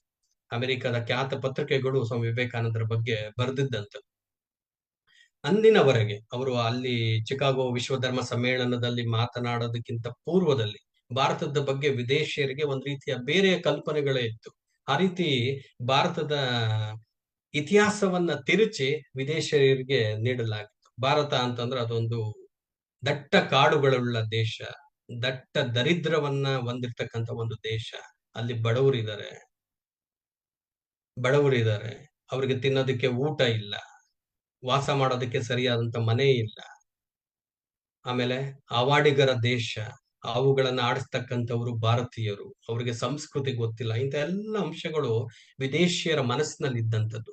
ಅದೆಲ್ಲವನ್ನು ಒಂದೇ ಕ್ಷಣದಲ್ಲಿ ಬದಲಾಯಿಸಿದಂತ ಶ್ರೇಯಸ್ಸು ಸ್ವಾಮಿ ವಿವೇಕಾನಂದರಿಗೆ ಸಲ್ಬೇಕು. ಆ ಮೂಲಕ ಅವರು ಭಾರತವನ್ನ ಮತ್ತೊಮ್ಮೆ ವಿಶ್ವಗುರು ಸ್ಥಾನದಲ್ಲಿ ಇರಿಸಿದಂಥದ್ದು, ಭಾರತದ ಬಗ್ಗೆ ಒಂದು ಪುನೀತವಾದ ಗೌರವ ಮೂಡುವಂತೆ ಮಾಡಿದಂತ ಶ್ರೇಯಸ್ಸು ಸ್ವಾಮಿ ವಿವೇಕಾನಂದರಿಗೆ ಸಲ್ಲುತ್ತೆ. ಇದು ಈ ನಾಡಿನ ಒಂದು ಭವ್ಯತೆ, ಈ ನಾಡಿನ ಒಂದು ಗತವೈಭವ, ಅದನ್ನ ಇಡೀ ಜಗತ್ತಿಗೆ ಉಡಬಡಿಸಿದಂತವರು ಸ್ವಾಮಿ ವಿವೇಕಾನಂದರು. ಆ ಕಾರಣಕ್ಕೋಸ್ಕರ ಸ್ವಾಮಿ ವಿವೇಕಾನಂದರನ್ನ ನಾವು ಇವತ್ತಿಗೂ ಏನ್ ಮಾಡ್ಬೇಕು, ಅವರ ನೆನಕೆಯನ್ನ ನಾವು ಮಾಡ್ಬೇಕು, ಅವರಿಂದ ನಾವೇನಾಗ್ಬೇಕು, ಪ್ರೇರಣೆಯನ್ನ ಹೊಂದಬೇಕು. ಹಾಗೆಯೇ ಈ ಒಂದು ಅಂಶಗಳು ವಿದೇಶಿ ನೆಲದಲ್ಲಿ ಅವರೆಲ್ಲ ಭಾಷಣಗಳನ್ನ ಮಾಡಿ ಭಾರತದ ಕೀರ್ತಿ ಪತಾಕೆಯನ್ನ ಆರಿಸಿ ಮತ್ತೆ ಭಾರತಕ್ಕೆ ವಾಪಸ್ ಬಂದಂತ ಒಂದು ಸಂದರ್ಭ ಏನಿದೆ, ಇದನ್ನೆಲ್ಲರೂ ಇವತ್ತಿನ ಯುವಜನತೆ ಈ ಪ್ರಸಂಗವನ್ನ ನಾವೆಲ್ಲರೂ ಮನಸ್ಸಿನಲ್ಲಿ ಇಟ್ಕೋಬೇಕು. ಒಬ್ಬ ಸನ್ಯಾಸಿಯಾಗಿ ಅಷ್ಟೊಂದು ಹೆಸರನ್ನ ಗಳಿಸಿ ವಿದೇಶಿ ನೆಲದಲ್ಲಿ ಭಾರತದ ಕೀರ್ತಿ ಪತಾಕೆಯನ್ನ ಗಗನದೆತ್ತರಕ್ಕೆ ಆರಿಸಿ ಮತ್ತೆ ಭಾರತಕ್ಕೆ ವಾಪಸ್ ಬಂದಾಗ ವ್ಯಕ್ತಿಗಳ ವ್ಯಕ್ತಿತ್ವ ಹೇಗಿರುತ್ತೆ, ಆದ್ರೆ ಸ್ವಾಮಿ ವಿವೇಕಾನಂದರಲ್ಲಿ ಅದರ ಬದಲಾವಣೆಯ ಕೊಂಚವೂ ಲವಲೇಶವೂ ಇರಲಿಲ್ಲ. ನಾನೇನೋ ಒಂದು ಸಾಧನೆಯನ್ನ ಮಾಡಿದ್ದೇನೆ, ಮತ್ತೊಂದು ಪತ್ರಿಕೆಗಳು ಹೊಗಳಿದ್ದು, ಭಾರತದಲ್ಲಿದ್ದಂತ ಎಲ್ಲರಿಗೂ ಸ್ವಾಮೀಜಿಯವರ ಒಂದು ಕಾರ್ಯದ ಬಗ್ಗೆ ಗೊತ್ತಾಗಿತ್ತು, ಎಲ್ಲರೂ ಒಂದು ಅಭಿಮಾನವನ್ನ ಹೊಂದಿದ್ರು. ಅವರು ರಾಮೇಶ್ವರದ ತಟದಲ್ಲಿ ಹಡಗಿನಲ್ಲಿ ಬಂದು ಇಳಿದಂತ ಒಂದು ಸಂದರ್ಭ ಏನಿದೆ, ಚಿಕಾಗೋದಿಂದ ಬಂದಂತ ಒಂದು ಸಂದರ್ಭ ಏನಿದೆ, ಅವರನ್ನ ಬರಮಾಡ್ಕೊಳ್ಳೋದಿಕ್ಕೆ, ಅವರನ್ನ ಸ್ವಾಗತ ಮಾಡ್ಕೊಳ್ಳೋದಿಕ್ಕೆ ಹಲವಾರು ಜನರು ಅಲ್ಲಿ ಸಮುದ್ರ ತಟದಲ್ಲಿ ಸೇರಿದ್ದಂಥದ್ದು. ಆ ಮರಳು ದಂಡೆಯ ಮೇಲೆ ಸ್ವಾಮೀಜಿಯವರು ಪದಾರ್ಪಣೆ ಮಾಡ್ತಿದ್ದಾಗೆ ಅದನ್ನ ಕಣ್ಣುಗೊತ್ಕೊಂಡ್ರು, ಭಾರತದ ನೆಲವನ್ನ ಕಣ್ಣುಗೊತ್ಕೊಂಡ್ರು. ಅದೇ ರೀತಿ ಚಿಕ್ಕ ಮಗುವಿನ ತರ ಮರಳಿನಲ್ಲಿ ಉರುಳಾಡೋದಕ್ಕೆ ಪ್ರಾರಂಭ ಮಾಡ್ಬಿಟ್ರು. ಎಲ್ಲರಿಗೂ ಆಶ್ಚರ್ಯ, ಏನ್ರಿ ಸ್ವಾಮೀಜಿ ಇಷ್ಟೊಂದು ಹೆಸರನ್ನೆಲ್ಲ ಗಳಿಸಿ ಭಾರತದ ಘನತೆ ಗೌರವಗಳನ್ನ ಹೆಚ್ಚಿಸಿ, ಇಲ್ಲಿ ನೋಡಿದ್ರೆ ಮರಳು ದಂಡೆ ಮೇಲೆ ಒಬ್ರು ಹುಚ್ಚರಂತೆ ಈ ತರ ಒಡಲಾಡ್ತಾ ಇದ್ರಲ್ಲಿ ಏನಾಗಿದೆ, ಸ್ವಾಮೀಜಿಗೆ ಏನಾಗಿದೆ? ಇದು ನಿಜವಾಗ್ಲೂ ಬಹಳ ಅದ್ಭುತವಾದಂತ ಒಂದು ಸನ್ನಿವೇಶ. ಯಾರೋ ಒಬ್ರು ಧೈರ್ಯ ಮಾಡಿ ಕೇಳಿದ್ರು, ಸ್ವಾಮೀಜಿ ಯಾಕೆ ಈ ತರ ಇಷ್ಟು ಮಾಡ್ತಾ ಇದ್ದೀರಾ, ಇಷ್ಟೆಲ್ಲ ಒಳ್ಳೆ ಹೆಸರನ್ನ ತಂದಿದ್ದೀರಾ ನಮ್ಮ ರಾಷ್ಟ್ರಕ್ಕೆ, ನೀವು ನೋಡಿದ್ರೆ ಇಲ್ಲಿ ಮರಳಳ್ಳಿ ತರ ಒದ್ದಾಡ್ತಾ ಇದ್ದೀರಲ್ಲಿ, ಏನು ಕಾರಣ ಏನು ಅಂತ. ಅದಕ್ಕೆ ಸ್ವಾಮೀಜಿ ಕೊಟ್ಟಂತ ಉತ್ತರ ಎಷ್ಟು ಅದ್ಭುತವಾಗಿತ್ತು. ಈ ಕಾರಣಕ್ಕೋಸ್ಕರ ಸ್ವಾಮೀಜಿ ನಮ್ಗೆ ಏನಾಗ್ತಾರೆ, ಪ್ರೇರಣೆ ಆಗ್ತಾರೆ. ಈ ಕಾರಣಕ್ಕೋಸ್ಕರ ಸ್ವಾಮೀಜಿಯವರು ನಮ್ಗೆ ಏನಾಗ್ತಾರೆ, ಒಬ್ಬ ಆದರ್ಶಪ್ರಾಯರಾಗಿ ನಮ್ಗೆ ಕಾಣ್ತಾರೆ. ಯಾಕೆ ಯುವಕರಿಗೆ ಸ್ವಾಮಿ ವಿವೇಕಾನಂದರು ಸದಾ ಆದರ್ಶ ಅಂದ್ರೆ ಈ ಕಾರಣಕ್ಕೆ. ಅವಾಗ ಅವ್ರು ಹೇಳಿದಂತ ಉತ್ತರ ಎಷ್ಟು ಅದ್ಭುತವಾಗಿದೆ. ನಾನು ಇಷ್ಟು ದಿನ ಒಂದು ಲೌಕಿಕ ಜಗತ್ತಿನಲ್ಲಿದೆ, ಅಮೆರಿಕಾದಂತ ಒಂದು ದೇಶ, ಅಲ್ಲಿನ ಒಂದು ಸಮಾಜ, ಲೌಕಿಕತೆ, ಭೋಗ, ಇಂಥವುಗಳಿಗೆ ಹೆಸರುವಾಸಿ ಆದಂಥದ್ದು, ಅಲ್ಲಿ ನಾನು ಇಷ್ಟು ದಿನ ಇದ್ದಂಥದ್ದು, ಈಗ ನನ್ನ ಭಾರತ ಮಾತೆಯ ಮಡಿಲಿಗೆ ನಾನು ಬಂದಿದ್ದೇನೆ. ನನ್ನ ತಾಯಿಯ ಮಡಿಲಿಗೆ ಬಂದಂತ ಒಂದು ಸಂದರ್ಭದಲ್ಲಿ ನನಗೆ ಯಾವುದೇ ಒಂದು ವಿದೇಶದ ಭೋಗದ ಯಾವುದೇ ಒಂದು ಸಿರಿ ಸಂಪತ್ತಿನ ಅಂಶಗಳು ಕಣಗಳು ನನ್ನ ಮೈಗೆ ಅಂಟ್ಕೊಂಡಿರ್ಬಾರ್ದು. ಆ ಕಾರಣಕ್ಕೋಸ್ಕರ ನನ್ನ ತಾಯಿಯ ಪವಿತ್ರ ನೆಲದಲ್ಲಿ ನಾನು ಒದ್ದಾಡ್ತಾ ಇದ್ದೇನೆ, ಅದೆಲ್ಲವೂ ಹೋಗ್ಲಿ ಅಂತ. ಎಷ್ಟು ಅದ್ಭುತವಾದ ಮಾತು. ಇಂಥ ರಾಷ್ಟ್ರ ಸಂತ ಯಾರನ್ನಾದ್ರೂ ನೋಡೋದಿಕ್ಕೆ ಸಾಧ್ಯ ಇದೆಯಾ? ಅದು ಸ್ವಾಮಿ ವಿವೇಕಾನಂದರು ಮಾತ್ರ, ಬೇರೆಯವ್ರು ಯಾರು ಇಲ್ಲ. ಇದು ನಮ್ಗೆ ಆದರ್ಶವಾಗ್ಬೇಕು. ದೇಶವನ್ನ ಹೇಗೆ ಪ್ರೀತಿಸ್ಬೇಕು ನೋಡಿ ಸ್ನೇಹಿತರೆ. ಇವತ್ತು ನಾವೆಲ್ಲರೂ ದೇಶಕ್ಕಾಗಿ ಸಾಯುವಂತ ಪರಿಸ್ಥಿತಿ ಇಲ್ಲ. ಸ್ವಾಮಿ ವಿವೇಕಾನಂದರು ಅನೇಕ ಸ್ವಾತಂತ್ರ್ಯ ಹೋರಾಟಗಾರರ ಒಂದು ಪ್ರಾಣಾರ್ಪಣೆ, ಅವರ ಒಂದು ಆ ಸಮರ್ಪಣೆ, ಇದರಿಂದ ನಾವಿವತ್ತೆಲ್ಲರೂ ಈ ಒಂದು ರಾಷ್ಟ್ರದಲ್ಲಿ ನಾಗರಿಕರಾಗಿ ಬಾಳ್ತಾ ಇದ್ದೇವೆ. ಆದ್ರೆ ಇವತ್ತು ನಮ್ಗೆ ದೇಶಕ್ಕಾಗಿ ಸಾಯುವಂತ ಪರಿಸ್ಥಿತಿಯನ್ನ ಇಂತ ಎಲ್ಲ ಪುಣ್ಯಾತ್ಮರು ನಮ್ಗೆ ಕೊಟ್ಟು ಹೋಗಿಲ್ಲ. ದೇಶಕ್ಕಾಗಿ ಸಾಯುವಂತದ್ದು ಏನು ಇಲ್ಲ ಇವತ್ತು. ಆದ್ರೆ ಯುವ ಜನತೆಯಾಗಿ ನಾವೆಲ್ಲರೂ, ಯುವಕರಾಗಿ, ಯೂತ್ ಆಗಿ ನಾವೆಲ್ಲರೂ ಈ ದೇಶಕ್ಕಾಗಿ ಬದುಕುವಂತ ಒಂದು ಸಂಕಲ್ಪವನ್ನ ಮಾಡಬೇಕು. ಆ ಮೂಲಕ ಸ್ವಾಮಿ ವಿವೇಕಾನಂದರಿಗೆ ನಾವು ಗೌರವವನ್ನು ಸಲ್ಲಿಸಬೇಕು. ಸ್ವಾಮಿ ವಿವೇಕಾನಂದರ ಚಿಂತನೆಗಳನ್ನ ಏನಾದ್ರೂ ನಾವು ಗೌರವಿಸ್ತೀವಿ ಅಂತಂದ್ರೆ ಅವರ ಚಿಂತನೆಗಳನ್ನ, ಆದರ್ಶಗಳನ್ನ ನಮ್ಮ ವ್ಯಕ್ತಿತ್ವದಲ್ಲಿ ನಾವೇನ್ ಮಾಡ್ಬೇಕು, ರೂಢಿಸ್ಕೊಳ್ಬೇಕು. ದೇಶಕ್ಕಾಗಿ ಬದುಕಬೇಕು. ಎಷ್ಟು ಒಳ್ಳೆ ಮಾತು. ದೇಶಕ್ಕಾಗಿ ಸಾಯುವ ಪರಿಸ್ಥಿತಿ ಇಲ್ಲ, ದೇಶಕ್ಕಾಗಿ ಬದುಕುವಂತ ಒಂದು ನಿರ್ಣಯವನ್ನ, ಸಂಕಲ್ಪವನ್ನ ನಾವೆಲ್ಲರೂ ಮಾಡಬೇಕು. ಅದು ನಾವು ನಿಜವಾಗ್ಲೂ ಸ್ವಾಮಿ ವಿವೇಕಾನಂದರಿಗೆ ಕೊಡ್ತಕ್ಕಂಥ ಒಂದು ಗೌರವ. ಅದಕ್ಕೆ ಸ್ವಾಮೀಜಿ ಹೇಳ್ತಾರೆ, if you cannot become a star in the sky, at least be a lamp in your home. ನೋಡಿ ಎಷ್ಟು ಚೆನ್ನಾಗಿದೆ. ಇಡೀ ಜಗತ್ತನ್ನ ಬೆಳಗ್ತಕ್ಕಂಥ ನಕ್ಷತ್ರ ಆಗೋದಕ್ಕೆ ನಿನ್ ಕೈಲಿ ಆಗದಿದ್ರೆ ನಿನ್ನ ಮನೆಯನ್ನ ಬೆಳಗ್ತಕ್ಕಂಥ ಒಂದು ಜ್ಯೋತಿಯಾಗು, ದೀಪವಾಗು. ಎಷ್ಟು ಒಳ್ಳೆ ಮಾತು, ಎಷ್ಟು ಒಳ್ಳೆ ಮಾತು. ನಿಜವಾಗ್ಲೂ ಇಂಥ ಎಲ್ಲ ಒಂದು ಚಿಂತನೆಗಳು ಅವರ ಒಂದು ಅನುಭವದ ಮೂಸೆಯಲ್ಲಿ ಮೂಡಿ ಬಂದಂಥದ್ದು. ನೋಡಿ ಎಷ್ಟು ಅದ್ಭುತವಾದಂತಹ ಸಾಲುಗಳು. ಇದನ್ನ ನಾವೇನಾದ್ರೂ ತಿಳಿದಿದ್ದೇ ಆದ್ರೆ ಅಥವಾ ನೋಡಿದ್ದೇ ಆದ್ರೆ ನಿಜವಾಗ್ಲೂ ಈ ರಾಷ್ಟ್ರವನ್ನ ಒಂದು ಸಂಪದ್ಭರಿತ ರಾಷ್ಟ್ರ, ಸದೃಢ, ಸಮರ್ಥ ರಾಷ್ಟ್ರವನ್ನಾಗಿ ಮಾಡೋದ್ರಲ್ಲಿ ಯಾವುದೇ ಅನುಮಾನ ಇಲ್ಲ. ಸ್ವಾಮೀಜಿಯವರ ಎಲ್ಲ ದೇಹ ವಾಕ್ಯಗಳನ್ನ, ಅವರೆಲ್ಲ ಸಿಂಹವಾಣಿಗಳನ್ನ ಯುವಕರಾಗಿ ನಾವೆಲ್ಲರೂ ಅವುಗಳನ್ನ ನೋಡಿದ್ದೇ ಆದ್ರೆ, ಅವುಗಳನ್ನ ಅಭ್ಯಾಸ ಮಾಡಿದ್ದೇ ಆದ್ರೆ, ಅವುಗಳನ್ನ ಅರ್ಜಿಸ್ಕೊಂಡಿದ್ದೇ ಆದ್ರೆ ನಿಜವಾಗ್ಲೂ ಈ ರಾಷ್ಟ್ರದ ಭವಿಷ್ಯ ಅದು ಬೇರೆ ದಿಕ್ಕಿನ ಕಡೆ ಹೋಗೋದ್ರಲ್ಲಿ ಯಾವುದೇ ಒಂದು ಅನುಮಾನ ಇಲ್ಲ ಅಂತ ನಾನು ಅದು ಹೇಳೋದಿಕ್ಕೆ ಬಯಸ್ತೇನೆ. ಅದೇ ರೀತಿ ಸ್ವಾಮೀಜಿಯವರಿಂದ, ಅವರ ಒಂದು ದೈತ್ಯ ವ್ಯಕ್ತಿತ್ವದಿಂದ ಪ್ರಭಾವವನ್ನ ಪಡೆದಂತವರು ಕೇವಲ ಭಾರತೀಯರಲ್ಲ, ವಿದೇಶದ ಹಲವಾರು ಪ್ರಖ್ಯಾತ ವ್ಯಕ್ತಿಗಳಿದ್ದಾರೆ, ಸಾಧಕರಿದ್ದಾರೆ. ಕೆಲವೊಂದನ್ನ ಉಲ್ಲೇಖ ಮಾಡೋದಾದ್ರೆ ಭಾರತದ ಒಂದು ಸಂದರ್ಭಕ್ಕೆ ಗಾಂಧೀಜಿಯವರು, ರಾಷ್ಟ್ರಪಿತ ಮಹಾತ್ಮ ಗಾಂಧೀಜಿಯವರು ಸ್ವಾಮಿ ವಿವೇಕಾನಂದರ ಬಗ್ಗೆ ಹೇಳಿರ್ತಕ್ಕಂಥ ಅದ್ಭುತವಾದಂತ ಸಾಲುಗಳು. ಅವರು ಬೇಲೂರು ಮಠಕ್ಕೆ ಒಂದ್ಸರಿ ಹೋದಂತ ಸಂದರ್ಭದಲ್ಲಿ ಆ ವಿಸಿಟರ್ ಡೈರಿನಲ್ಲಿ ಅವರು ಬರೀತಾರೆ, ಸ್ವಾಮಿ ವಿವೇಕಾನಂದರು ಏನಿದ್ದಾರೆ ಅವರ ಜೀವನ ಚರಿತ್ರೆಯನ್ನ ಓದಿದ ನಂತರ ಭಾರತದ ಬಗೆಗಿನ ನನ್ನ ಪ್ರೀತಿ 1000 ಪಾಲು ಹೆಚ್ಚಾಯ್ತು ಅಂತ. ಎಷ್ಟು ಅದ್ಭುತವಾದಂತ ಮಾತು. ಮಹಾತ್ಮ ಗಾಂಧಿ ಈ ಮಾತನ್ನ ಹೇಳಿರುವಂತದ್ದು ಸ್ವಾಮಿ ವಿವೇಕಾನಂದರ ಒಂದು ವ್ಯಕ್ತಿತ್ವಕ್ಕೆ, ಅವರ ಒಂದು ಜೀವನಕ್ಕೆ, ಅವರ ಒಂದು ಬದುಕಿಗೆ, ಅವರ ಚಿಂತನೆಗಳಿಗೆ ಗಾಂಧೀಜಿಯವರು ಹಂಚ್ಕೊಂಡಿರ್ತಕ್ಕಂಥ ಮಾತು. ಅದಕ್ಕೆ ಟ್ಯಾಗೂರ್ ಹೇಳ್ತಾರೆ, if you want to study India, it is better to study Swami Vivekananda. ಭಾರತವನ್ನ ಏನಾದ್ರೂ ನಾವು ಅರ್ಥ ಮಾಡ್ಕೋಬೇಕು ಅಂತಂದ್ರೆ ಅದಕ್ಕಿರ್ತಕ್ಕಂಥ ಅತ್ಯಂತ ಸರಳವಾದ ಅಂಶ ಏನಪ್ಪಾ ಅಂತಂದ್ರೆ ಸ್ವಾಮಿ ವಿವೇಕಾನಂದರ ಜೀವನವನ್ನ ತಿಳ್ಕೊಳ್ತಕ್ಕಂಥದ್ದು. ಎಷ್ಟು ಒಳ್ಳೆ ಮಾತು. If you want to study India, study Swami Vivekananda. Everything is positive, nothing is negative. Swami ವಿವೇಕಾನಂದರ ವ್ಯಕ್ತಿತ್ವದಲ್ಲಿ ಎಲ್ಲವೂ ಧನಾತ್ಮಕವಾಗಿರುವಂತದ್ದು, ಎಲ್ಲವೂ ಪ್ರೇರಣೆಯನ್ನು ಕೊಡುವಂಥದ್ದು, ಯಾವುದು ನಿಷೇಧಾತ್ಮಕತೆಗೆ ಅವಕಾಶ ಇಲ್ಲದೆ ಇರುವಂತದ್ದು. ಇಂಥ ಒಂದು ವ್ಯಕ್ತಿತ್ವ ಸ್ವಾಮಿ ವಿವೇಕಾನಂದರು. ಯಾಕೆ ಅವರು ನಮ್ಗೆ ಆದರ್ಶವಾಗ್ತಾರೆ?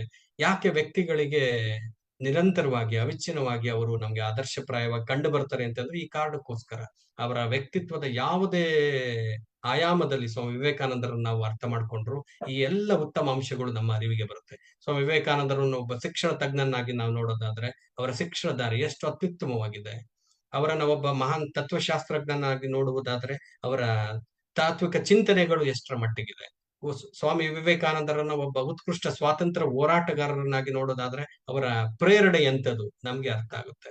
ಒಬ್ಬ ಧಾರ್ಮಿಕ ನಾಯಕನನ್ನಾಗಿ ಸ್ವಾಮೀಜಿಯವರನ್ನ ನಾವು ಹೇಗೆ ನೋಡೋದು ಅದು ನಮ್ಗೆ ಗೊತ್ತಾಗುತ್ತೆ. ಒಬ್ಬ ಅತ್ಯುತ್ತಮ ಮಾನವನನ್ನಾಗಿ ಸ್ವಾಮೀಜಿಯವರನ್ನ ನಾವ್ ಹೇಗೆ ಅರ್ಥ ಮಾಡ್ಕೋಬೇಕು ಅದು ಅವರ ಬದುಕಿನಿಂದ ಗೊತ್ತಾಗುತ್ತೆ. ಅವರು ಇಡೀ ರಾಷ್ಟ್ರದಾದ್ಯಂತ ಸುತ್ತದಂಥದ್ದು, ಈ ರಾಷ್ಟ್ರದ ಒಂದು ಪರ್ಯಟನೆಯನ್ನ ಮಾಡಿದಂಥದ್ದು, ಬಡವರ ಕಷ್ಟವನ್ನ ಅವರು ಆಲಿಸಿದಂಥದ್ದು, ಬಡವರೊಂದಿಗೆ ಅವರು ಇದ್ದಂಥದ್ದು, ಅವರ ವ್ಯಕ್ತಿತ್ವವನ್ನ 100 ಪಟ್ಟು ಏನ್ ಮಾಡಿದಂಥದ್ದು ಅದು ಹೆಚ್ಚು ಮಾಡದಂಥದ್ದು. ಇಂಥ ಒಂದು ಮನಸ್ಥಿತಿ ಎಷ್ಟು ಜನಕ್ಕಿದೆ. ಎಲ್ಲರಲ್ಲೂ ಒಂದಾಗ್ತಕ್ಕಂಥ ಒಂದು ಮನಸ್ಥಿತಿಯನ್ನು ಸ್ವಾಮಿ ವಿವೇಕಾನಂದರು ಹೊಂದಿದ್ರು. ಇದು ನಿಜವಾಗ್ಲೂ ನಮ್ಮೆಲ್ಲರಿಗೂ ಬಹಳ ಪ್ರೇರಣೆಯನ್ನ ತಂದುಕೊಡ್ತಕ್ಕಂಥ ವಿಚಾರ. ಸರ್ವರಲ್ಲೂ ಒಂದಾಗ್ತಕ್ಕಂಥ ಒಂದು ಮನಸ್ಥಿತಿ ಎಷ್ಟು ಜನಕ್ಕಿದೆ, ಅದು ಸ್ವಾಮಿ ವಿವೇಕಾನಂದರಿಗಿತ್ತು. ತಾವೇ ಭಾರತವಾಗಿದ್ರು, ಇನ್ನೆಷ್ಟು ಚೆನ್ನಾಗಿದೆ ನೋಡಿ. ಇದು ಎಷ್ಟು ಚೆನ್ನಾಗಿದೆ ನೋಡಿ. ಸ್ವಾಮಿ ವಿವೇಕಾನಂದರು ಅಂತಂದ್ರೆ ಅವರೇ ಭಾರತ. ಭಾರತ ಅಂದ್ರೆ ಸ್ವಾಮಿ ವಿವೇಕಾನಂದರು, ವಿವೇಕಾನಂದರು ಅಂತಂದ್ರೆ ಸ್ವಾಮಿ ವಿವೇಕಾನಂದರು. ಭಾರತ ಸ್ವಾಮಿ ವಿವೇಕಾನಂದರು, ಯಾವುದು ವ್ಯತ್ಯಾಸ ಇಲ್ಲ. ಭಾರತಕ್ಕೆ ಎಷ್ಟು ಗತಕಾಲದ ಒಂದು ಇತಿಹಾಸ ಇದೆ, ಸ್ವಾಮೀಜಿಯವರ ಬದುಕಿಗೂ ಅಷ್ಟೇ ಇದೆ. ಸ್ವಾಮೀಜಿಯವರ ವ್ಯಕ್ತಿತ್ವ ಒಂದು ಮೇರು ಸದೃಶ ವ್ಯಕ್ತಿತ್ವ. ಎಲ್ಲರನ್ನ ಅದು ಆಕರ್ಷಣೆ ಮಾಡುವಂಥದ್ದು, ಎಲ್ಲರನ್ನ ಏನ್ ಮಾಡುವಂಥದ್ದು, ಪ್ರೇರಣೆಯನ್ನ ಮಾಡುವಂಥದ್ದು. ಅದಕ್ಕೆ ಅರಬಿಂದೋ, ಮಹರ್ಷಿ ಅರಬಿಂದೋ ಏನಿದ್ದಾರೆ, ಅವರನ್ನ ಈ ಒಂದು ಸಂದರ್ಭದಲ್ಲಿ ನಾವು ನೆನಕೆಯನ್ನ ಮಾಡ್ಕೋಬೇಕು. ಸ್ವಾಮಿ ವಿವೇಕಾನಂದರ ಬಗ್ಗೆ ಮಾತಾಡುವಂತ ಸಂದರ್ಭದಲ್ಲಿ ಮಹರ್ಷಿ ಅರವಿಂದರ ನೆನಪಾಗುತ್ತೆ. ಅದಕ್ಕೆ ಒಂದು ಸಣ್ಣ ಒಂದು ಪ್ರಸಂಗ ಇದೆ. 1893 ಸ್ವಾಮಿ ವಿವೇಕಾನಂದರು ವಿದೇಶದಲ್ಲಿ ಹೋಗಿ ಚಿಕಾಗೋ ವಿಶ್ವಧರ್ಮ ಸಮ್ಮೇಳನದಲ್ಲಿ ಭಾರತವನ್ನ ಉದ್ದೇಶಿಸಿ ಅವರು ಭಾಷಣಗಳನ್ನ ಮಾಡಿದಂಥದ್ದು. 1893 ಒಂದು ದೈತ್ಯ ಪ್ರತಿಭೆ, ಉತ್ಕೃಷ್ಟವಾದಂತ ಒಂದು ಆತ್ಮ ಶರೀರ ಭಾರತದ ನೆಲದಿಂದ ವಿದೇಶಕ್ಕೆ ಹೋದಂಥದ್ದು. ಅದೇ 1893 ಏನಿದೆ, ಅದು ಬಹಳ ಉತ್ಕೃಷ್ಟವಾದಂತ ಒಂದು ಇಸ್ವಿ ಭಾರತದ ಇತಿಹಾಸದಲ್ಲಿ. ಇಂಗ್ಲೆಂಡ್ ನಲ್ಲಿದ್ದಂತ ಅರಬಿಂದೋ ಘೋಷ್ ವಿದೇಶಿ ನೆಲದಿಂದ ಭಾರತಕ್ಕೆ ಬಂದದ್ದು. ಒಬ್ಬ ಮಹಾನ್ ಚೇತನ ಭಾರತದಿಂದ ವಿದೇಶಕ್ಕೆ ಹೋದಂಥದ್ದು ಸ್ವಾಮಿ ವಿವೇಕಾನಂದರು. ಮತ್ತೊಂದು ಮಹಾನ್ ಚೇತನ ವಿದೇಶದಿಂದ ಭಾರತಕ್ಕೆ ಬಂದಂಥದ್ದು. ಎಂತ ಒಳ್ಳೆಯ ಸಮಾಗಮ ಆಗಿರ್ತಕ್ಕಂಥ ಒಂದು ಇಸ್ವಿ 1893. ಇದನ್ನೆಲ್ಲ ನಾವು ಗಮನದಲ್ಲಿ ಇಟ್ಕೋಬೇಕು. ಏನೆಲ್ಲ ಸ್ವಾಮಿ ವಿವೇಕಾನಂದರ ಕೆಲಸ ಕಾರ್ಯಗಳಿತ್ತು, ಅವುಗಳನ್ನ ಪೂರ್ಣ ಮಾಡದಂತ ಶ್ರೇಯಸ್ಸು ಮಹರ್ಷಿ ಅರವಿಂದರಿಗೆ ಸಲ್ಲಬೇಕು. ಮಹರ್ಷಿ ಅರವಿಂದರು ಸಹ ಸ್ವಾಮಿ ವಿವೇಕಾನಂದರಿಂದ ಏನ್ ಮಾಡಿದಂಥದ್ದು, ಪ್ರೇರಣೆಯನ್ನ ಪಡೆದಂಥದ್ದು. ಎಂತ ಅದ್ಭುತವಾದಂತ ವಿಚಾರಗಳು ಇವೆಲ್ಲ. ಎಂತೆಂತ ಭಾರತದ ಮಹೋನ್ನತ ಚಿಂತಕರು, ತತ್ವಶಾಸ್ತ್ರಜ್ಞರು, ಯೋಗಿಗಳು ಸ್ವಾಮಿ ವಿವೇಕಾನಂದರಿಂದ ಪ್ರೇರಣೆಯನ್ನ ಪಡೆದಿದ್ದಾರೆ. ಇದೆಲ್ಲ ನಮ್ಮ ಅರಿವಿಗೆ ಬರಬೇಕು, ಯುವ ಜನತೆಗೆ ಅರಿವಿಗೆ ಬರಬೇಕು. ಅದಕ್ಕೆ ಸ್ವಾಮಿ ವಿವೇಕಾನಂದರು ಒಂದು ಒಳ್ಳೆ ಮಾತು ಹೇಳ್ತಾರೆ, ಸಾಧನೆ ಇಲ್ಲದೆ ಸತ್ತರೆ ಸಾವಿಗೆ ಅವಮಾನ, ಆದರ್ಶಗಳಿಲ್ಲದೆ ಬದುಕಿದರೆ ಬದುಕಿಗೆ ಅವಮಾನ. ಎಷ್ಟು ಒಳ್ಳೆ ಮಾತು. ಯುವಕರಿಗೆ ಅವ್ರು ಕೊಟ್ಟಂತ ಒಂದು ಸಂದೇಶ. ನಾವೆಲ್ಲರೂ ಏನಾದ್ರೂ ಸಾಧನೆ ಮಾಡ್ಬೇಕು, ಬದುಕಿದೆ ಸಾಧನೆಯನ್ನ ಮಾಡಬೇಕು, ಇಲ್ದಿರೆ ಸಾವಿಗೆ ಅವಮಾನನಂತ. ಎಲ್ಲರೂ ಸಾಯ್ತಾರೆ, ಅದ್ ಬೇರೆ ವಿಚಾರ. ಆದ್ರೆ ಅಂತ ಒಂದು ಘನ ಸಾವನ್ನ ನಾವು ಹೊಂದಬೇಕು. ಸಾವಿನಲ್ಲಿ ಅಂತ ಒಂದು ಅಮರತ್ವವನ್ನ ನಾವು ಪಡಿಬೇಕು ಅಂತಕ್ಕಂಥದ್ದು ಸ್ವಾಮೀಜಿಯವರ ಒಂದು ಆಶೆ. ಅದೇ ತರ ಬದುಕಿದ್ರೆ ಒಂದು ಆದರ್ಶಗಳಿಗೆ ಅನುಗುಣವಾಗಿ ನಮ್ಮ ಬದುಕನ್ನ ಕಟ್ಕೋಬೇಕು. ಇವತ್ತಿನ ಯುವ ಜನತೆಗೆ ಬೇಕಾಗಿರುವಂತದ್ದು ಇದೇನೆ. ನಮ್ಮ ಬದುಕುಗಳನ್ನ ಒಂದು ಆದರ್ಶದ ಅಡಿಯಲ್ಲಿ ಬದುಕುಗಳನ್ನ ನಾವು ಕಟ್ಕೋಬೇಕು. ಇದು ಸ್ವಾಮೀಜಿಯವರ ಒಂದು ಆಶಯ. ಈ ಆಶಯವನ್ನ ನಾವೆಲ್ಲರೂ ಈಡೇರಿಸುವಲ್ಲಿ ಗಮನವನ್ನ ಹರಿಸ್ಬೇಕು. ಇದು ಸ್ವಾಮೀಜಿಯವರ ಒಂದು ಕನಸು. ಆ ಕಾರಣಕ್ಕೋಸ್ಕರ ಸ್ವಾಮೀಜಿ ಹೇಳ್ತಾರೆ, ಭಾರತದ ಒಂದು ಪುನರುತ್ಥಾನ ಅಂತಂದ್ರೆ, ಒಂದು ನವ ಭಾರತದ ಒಂದು ಜನನ ಅಂತಂದ್ರೆ ಅದು ಮೀನುಗಾರರ ಬಲೆಯಿಂದ ಆಗ್ಬೇಕು, ಚಮ್ಮಾರನ ಗುಡಿಸ್ಲಿನಿಂದ ಅದು ಆಗ್ಬೇಕು ಅಂತಕ್ಕಂಥ ಮಾತನ್ನ ಹೇಳಿದ್ದಾರೆ.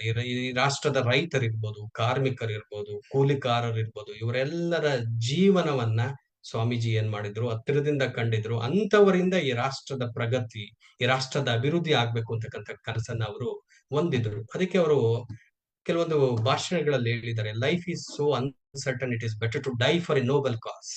ಎಂತ ಅದ್ಭುತವಾದ ಸಾಲುಗಳು ಸ್ವಾಮಿ ವಿವೇಕಾನಂದರದು. ಈ ಕಾರಣಕ್ಕೋಸ್ಕರ ಅವರು ನಮ್ಗೆ ಪ್ರೇರಣೆ. ಯಾಕೆ ಯುವಶಕ್ತಿಗೆ ಒಂದು ಶಕ್ತಿಯಾಗಿ ಸ್ವಾಮಿ ವಿವೇಕಾನಂದರು ಕಾಣ್ತಾರೆ ಅಂದ್ರೆ ಈ ಕಾರಣಕ್ಕೋಸ್ಕರ.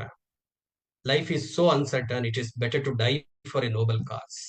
ಜೀವನ ಅಂತಕ್ಕಂಥದ್ದು ಬಹಳ ಕ್ಷಣಿಕವಾದಂಥದ್ದು, ಅನಿಶ್ಚಿತವಾದಂಥದ್ದು. ಆ ಕಾರಣಕ್ಕೋಸ್ಕರ ನಾವ್ ಯಾವಾಗ್ಲೂ ಏನ್ ಮಾಡ್ಬೇಕು, ಯಾವ್ದಾದ್ರು ಒಂದು ಉದಾತ್ತ ಕಾರಣಕ್ಕೋಸ್ಕರ ಈ ಬದುಕನ್ನ ನಾವೇನ್ ಮಾಡ್ಬೇಕು, ಕೊನೆಗಳಿಸ್ಬೇಕು. ಎಷ್ಟು ಅದ್ಭುತವಾದ ಮಾತು. ಈ ಮಾತನ್ನ ಸ್ವಾಮೀಜಿ ಹೇಳಿದ್ರು. ಅದೇ ರೀತಿ ಆ ಬದುಕಿನುದ್ದಕ್ಕೂ ಅವ್ರು ಏನ್ ಮಾಡಿದಂಥದ್ದು, ನಡೆದುಕೊಂಡು ಬಂದಂಥದ್ದು. ನಿಜವಾಗ್ಲೂ ನಾವೆಲ್ಲರೂ ಬಹಳ ಪುಣ್ಯವಂತರು. ಇಂಥ ಒಂದು ರಾಷ್ಟ್ರದಲ್ಲಿ ಸ್ವಾಮಿ ವಿವೇಕಾನಂದರ ಜನನ ಆದಂಥದ್ದು, ಇಂಥ ಒಂದು ರಾಷ್ಟ್ರಕ್ಕೆ ಅವರು ದಿಗ್ದರ್ಶನವನ್ನ ಮಾಡಿಕೊಟ್ಟಂಥದ್ದು, ಇಂದಿಗೂ ನಮಗೆ ಪ್ರೇರಣೆ ಆಗಿರುವಂತದ್ದು ನಿಜವಾಗ್ಲೂ ಅತ್ಯಂತ ಸಂತಸದ ವಿಚಾರ. ಯುವಕರಾಗಿ ನಾವೆಲ್ಲರೂ ಸ್ವಾಮಿ ವಿವೇಕಾನಂದರ ವಿಚಾರಗಳನ್ನ ತಿಳ್ಕೋಬೇಕು, ಅರ್ಥಕೋಬೇಕು. ಸ್ವಾಮೀಜಿಯವರ ಬಗ್ಗೆ ಎಷ್ಟು ಮಾತಾಡಿದ್ರು ಅದು ಸಾಲದು. ಸಾಗರದಲ್ಲಿ ಒಂದು ಹನಿಯಷ್ಟು ನಾವು ಮಾತಾಡೋದಕ್ಕೆ ಸಾಧ್ಯ ಇಲ್ಲ. ಅಷ್ಟು ದೊಡ್ಡ ಪ್ರೇರಣಾ ಶಕ್ತಿ ಸ್ವಾಮೀಜಿಯವರು. ಆ ಕಾರಣಕ್ಕೋಸ್ಕರ ಸ್ವಾಮೀಜಿಯವರ ಎಲ್ಲ ಅಂಶಗಳನ್ನ ನಾವು ಕರಗತ ಮಾಡ್ಕೋಬೇಕು, ವ್ಯಕ್ತಿತ್ವದಲ್ಲಿ ಸೇರಿಸ್ಕೋಬೇಕು. ಸ್ವಾಮೀಜಿಯವರ ಒಂದು ಆಶಯದಂತೆ ಈ ಭಾರತವನ್ನು ಒಂದು ಸಮರ್ಥ ರಾಷ್ಟ್ರವನ್ನಾಗಿ, ಆತ್ಮನಿರ್ಭರ ರಾಷ್ಟ್ರವನ್ನಾಗಿ, ಸದೃಢ ಸಬಲ ರಾಷ್ಟ್ರವನ್ನಾಗಿ, ಸ್ವಾವಲಂಬಿ ರಾಷ್ಟ್ರವನ್ನಾಗಿ ಮಾಡುವಲ್ಲಿ ನಾವೆಲ್ಲರೂ ಅಂತ ಒಂದು ಕೈಂಕರ್ಯದಲ್ಲಿ ಕೈ ಜೋಡಿಸ್ಬೇಕು ಅಂತ ಈ ಮೂಲಕ ನಿಮ್ಮೆಲ್ಲರನ್ನ ಪ್ರಾರ್ಥಿಸ್ತೇನೆ.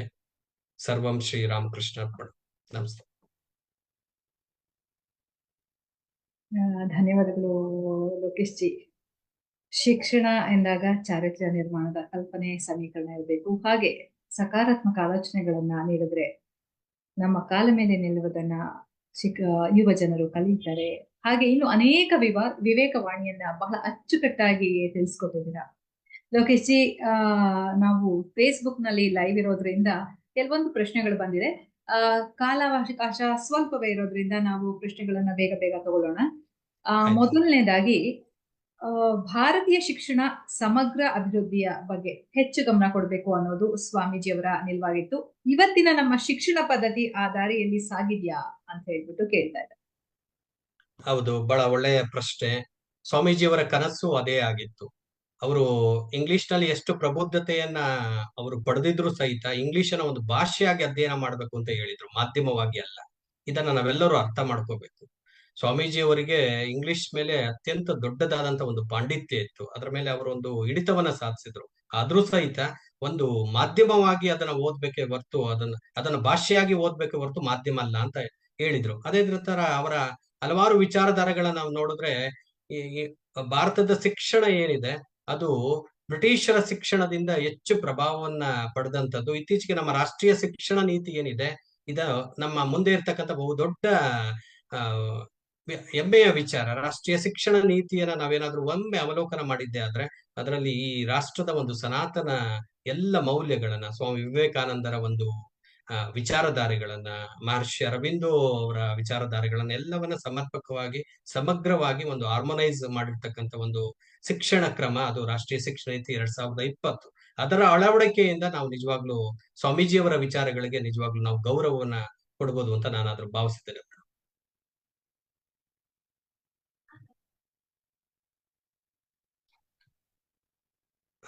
ಆ ಕಾರಣಕ್ಕೋಸ್ಕರ ಶಿಕ್ಷಣದ ದಿಕ್ಕೇನಿದೆ, ಆ ಶಿಕ್ಷಣದ ದಿಕ್ಕಿಗೆ ಸರಿಯಾದಂತ ಒಂದು ನೆಲೆಯನ್ನ ಕಂಡುಕೊಳ್ತಕ್ಕಂಥದ್ದು ಅತ್ಯಂತ ಮುಖ್ಯ ಅಂತ ನಾನಾದ್ರೂ ಭಾವಿಸಿದ್ದೇನೆ. ಇಷ್ಟು ಭಾರತ ಸ್ವಾತಂತ್ರ್ಯ ಪಡೆದು 75 ವರ್ಷಗಳಾದ್ರೂ ಸಹಿತ ನಾವು ಬ್ರಿಟಿಷ್ ಶಿಕ್ಷಣದ ಕ್ರಮದಿಂದ ಹೊರಗೆ ಬಂದಿರಲಿಲ್ಲ. ಈಗ ರಾಷ್ಟ್ರೀಯ ಶಿಕ್ಷಣ ನೀತಿ 2020 ನಮ್ಮೊಂದಿಗೆ ಇದೆ. ಅದನ್ನ ನಾವು ಅಳವಡಿಸೋದ್ರ ಮೂಲಕ ಈ ರಾಷ್ಟ್ರದಲ್ಲಿ ಮತ್ತೊಮ್ಮೆ ಸ್ವದೇಶಿ ಶಿಕ್ಷಣ ನೀತಿಯನ್ನ ಕೊಡೋದ್ರ ಮೂಲಕ ಇಂಥ ಎಲ್ಲ ಮಹನೀಯರ ಕನಸುಗಳನ್ನ ನಾವು ಈಡೇರಿಸಬಹುದು ಅಂತ ನಾನಾದ್ರೂ ಭಾವಿಸಿದ್ದೇನೆ ಮೇಡಮ್. ನೀವು ಒಂದು ಕಾಲೇಜಿನಲ್ಲಿ ಶಿಕ್ಷಕರಾಗಿ ಕೆಲಸ ಮಾಡ್ತಿದ್ದೀರಾ. ಗುರು ಶಿಷ್ಯ ಪರಂಪರೆ ಹೇಗೆ ಇರ್ಬೇಕು, ಈಗ ಹೇಗಿದೆ ಅನ್ನೋದ್ರ ಬಗ್ಗೆ ಬೆಳಕು ಚೆಲ್ತೀರಾ? ನಿಜವಾಗ್ಲೂ ಈ ವಿಚಾರಕ್ಕೆ ಬಂದಾಗ ವಾಸ್ತವನೇ ಬೇರೆ ಇದೆ. ನಾವು ಹಲವಾರು ವೇದಿಕೆಗಳಲ್ಲಿ ಮಾತಾಡ್ತೇವೆ ಗುರು ಶಿಷ್ಯ ಪರಂಪರೆ ಬಗ್ಗೆ. ಆದ್ರೆ ಇವತ್ತಿನ ಯುವ ಜನತೆ ಏನಾದ್ರೂ ದಿಕ್ಕು ತಪ್ಪಿದೆಯಾ, ಸಮೂಹ ಮಾಧ್ಯಮಗಳಿರ್ಬೋದು, ಮಾಸ್ ಮೀಡಿಯಾ ಆಗಿರ್ಬೋದು, ಇವುಗಳ ಒಂದು ಬಳಕೆಯಲ್ಲಿ ಏನಾದ್ರೂ ಅವರು ತಪ್ತಾ ಇದ್ದಾರಾ ಅಂತಕ್ಕಂಥದ್ದು ನಮ್ಗೊಂದು ಎಚ್ಚರಿಕೆ ಗಂಟೆ ಆಗ್ಬೇಕು. ಯಾವುದೇ ಒಂದು ಟೆಕ್ನಾಲಜಿ ಅಂದ್ರೆ ಅದನ್ನ ನಾವು ವಿರೋಧ ಮಾಡೋದಲ್ಲ, ಅದರ ಒಂದು ಬಳಕೆ ಯಾವ ರೀತಿ ಸಾಗ್ತಾ ಇದೆ, ಅದು ಋಣಾತ್ಮಕವಾಗಿದೆಯಾ ಅಥವಾ ಧನಾತ್ಮಕವಾಗಿದೆಯಾ ಅಂತಕ್ಕಂಥ ಒಂದು ಅಂಶವನ್ನ ನಾವು ಕಂಡುಕೋಬೇಕು. ಅದು ಬಹಳ ಮುಖ್ಯ ಅಂತ ನನ್ಗನ್ಸುತ್ತೆ. ಅದಕ್ಕಿಂತ ಹೆಚ್ಚಾಗಿ ಮಕ್ಕಳಿಗೆ ನಾವು ಹೇಳೋದಕ್ಕಿಂತ ಏನೆಲ್ಲ ನಾವು ಹೇಳ್ತೇವೆ ಅದನ್ನ ನಮ್ಮ ದಿನನಿತ್ಯದ ವ್ಯಕ್ತಿತ್ವದಲ್ಲಿ, ನಮ್ಮ ವರ್ತನೆಯಲ್ಲಿ ಅದಿದ್ದಾಗ ಅದು ಮಕ್ಕಳ ಮೇಲೆ ಪರಿಣಾಮ ಬೀರುತ್ತೆ ಅಂತ ನಾನಾದ್ರೂ ಭಾವಿಸಿದ್ದೇನೆ. ಹಾಗೆ ದೇಶ ಕಟ್ಟುವಲ್ಲಿ ಈಗಿನ ಯುವ ಜನತೆ ಕೊಡುಗೆ ನೀಡೋಕೆ ಯಾವ ರೀತಿಯಲ್ಲಿ ನಾವು ಅವ್ರಿಗೆ ಸ್ಫೂರ್ತಿಯನ್ನ ತುಂಬಬಹುದು ಅಂತ ಹೇಳಿ ಕೇಳಿದ್ದಾರೆ. ಅಂದ್ರೆ ಇವತ್ತಿನ ಯುವ ಜನತೆ ಏನಿದ್ದಾರೆ, ಇವತ್ತಿನ ಯುವ ಜನತೆಗೆ ಹಲವಾರು ಒಂದು ಏನಿದೆ ರಿಸ್ಟ್ರಿಕ್ಷನ್ಸ್ ಗಳಿದೆ. ತಂದೆ ತಾಯಿಗಳಿಂದ ಇರ್ಬೋದು, ಮಗ ಚೆನ್ನಾಗಿ ಓದ್ಬೇಕು, ಮತ್ತೊಂದು ಒಳ್ಳೆ ಅಂಕ ತೆಗಿಬೇಕು.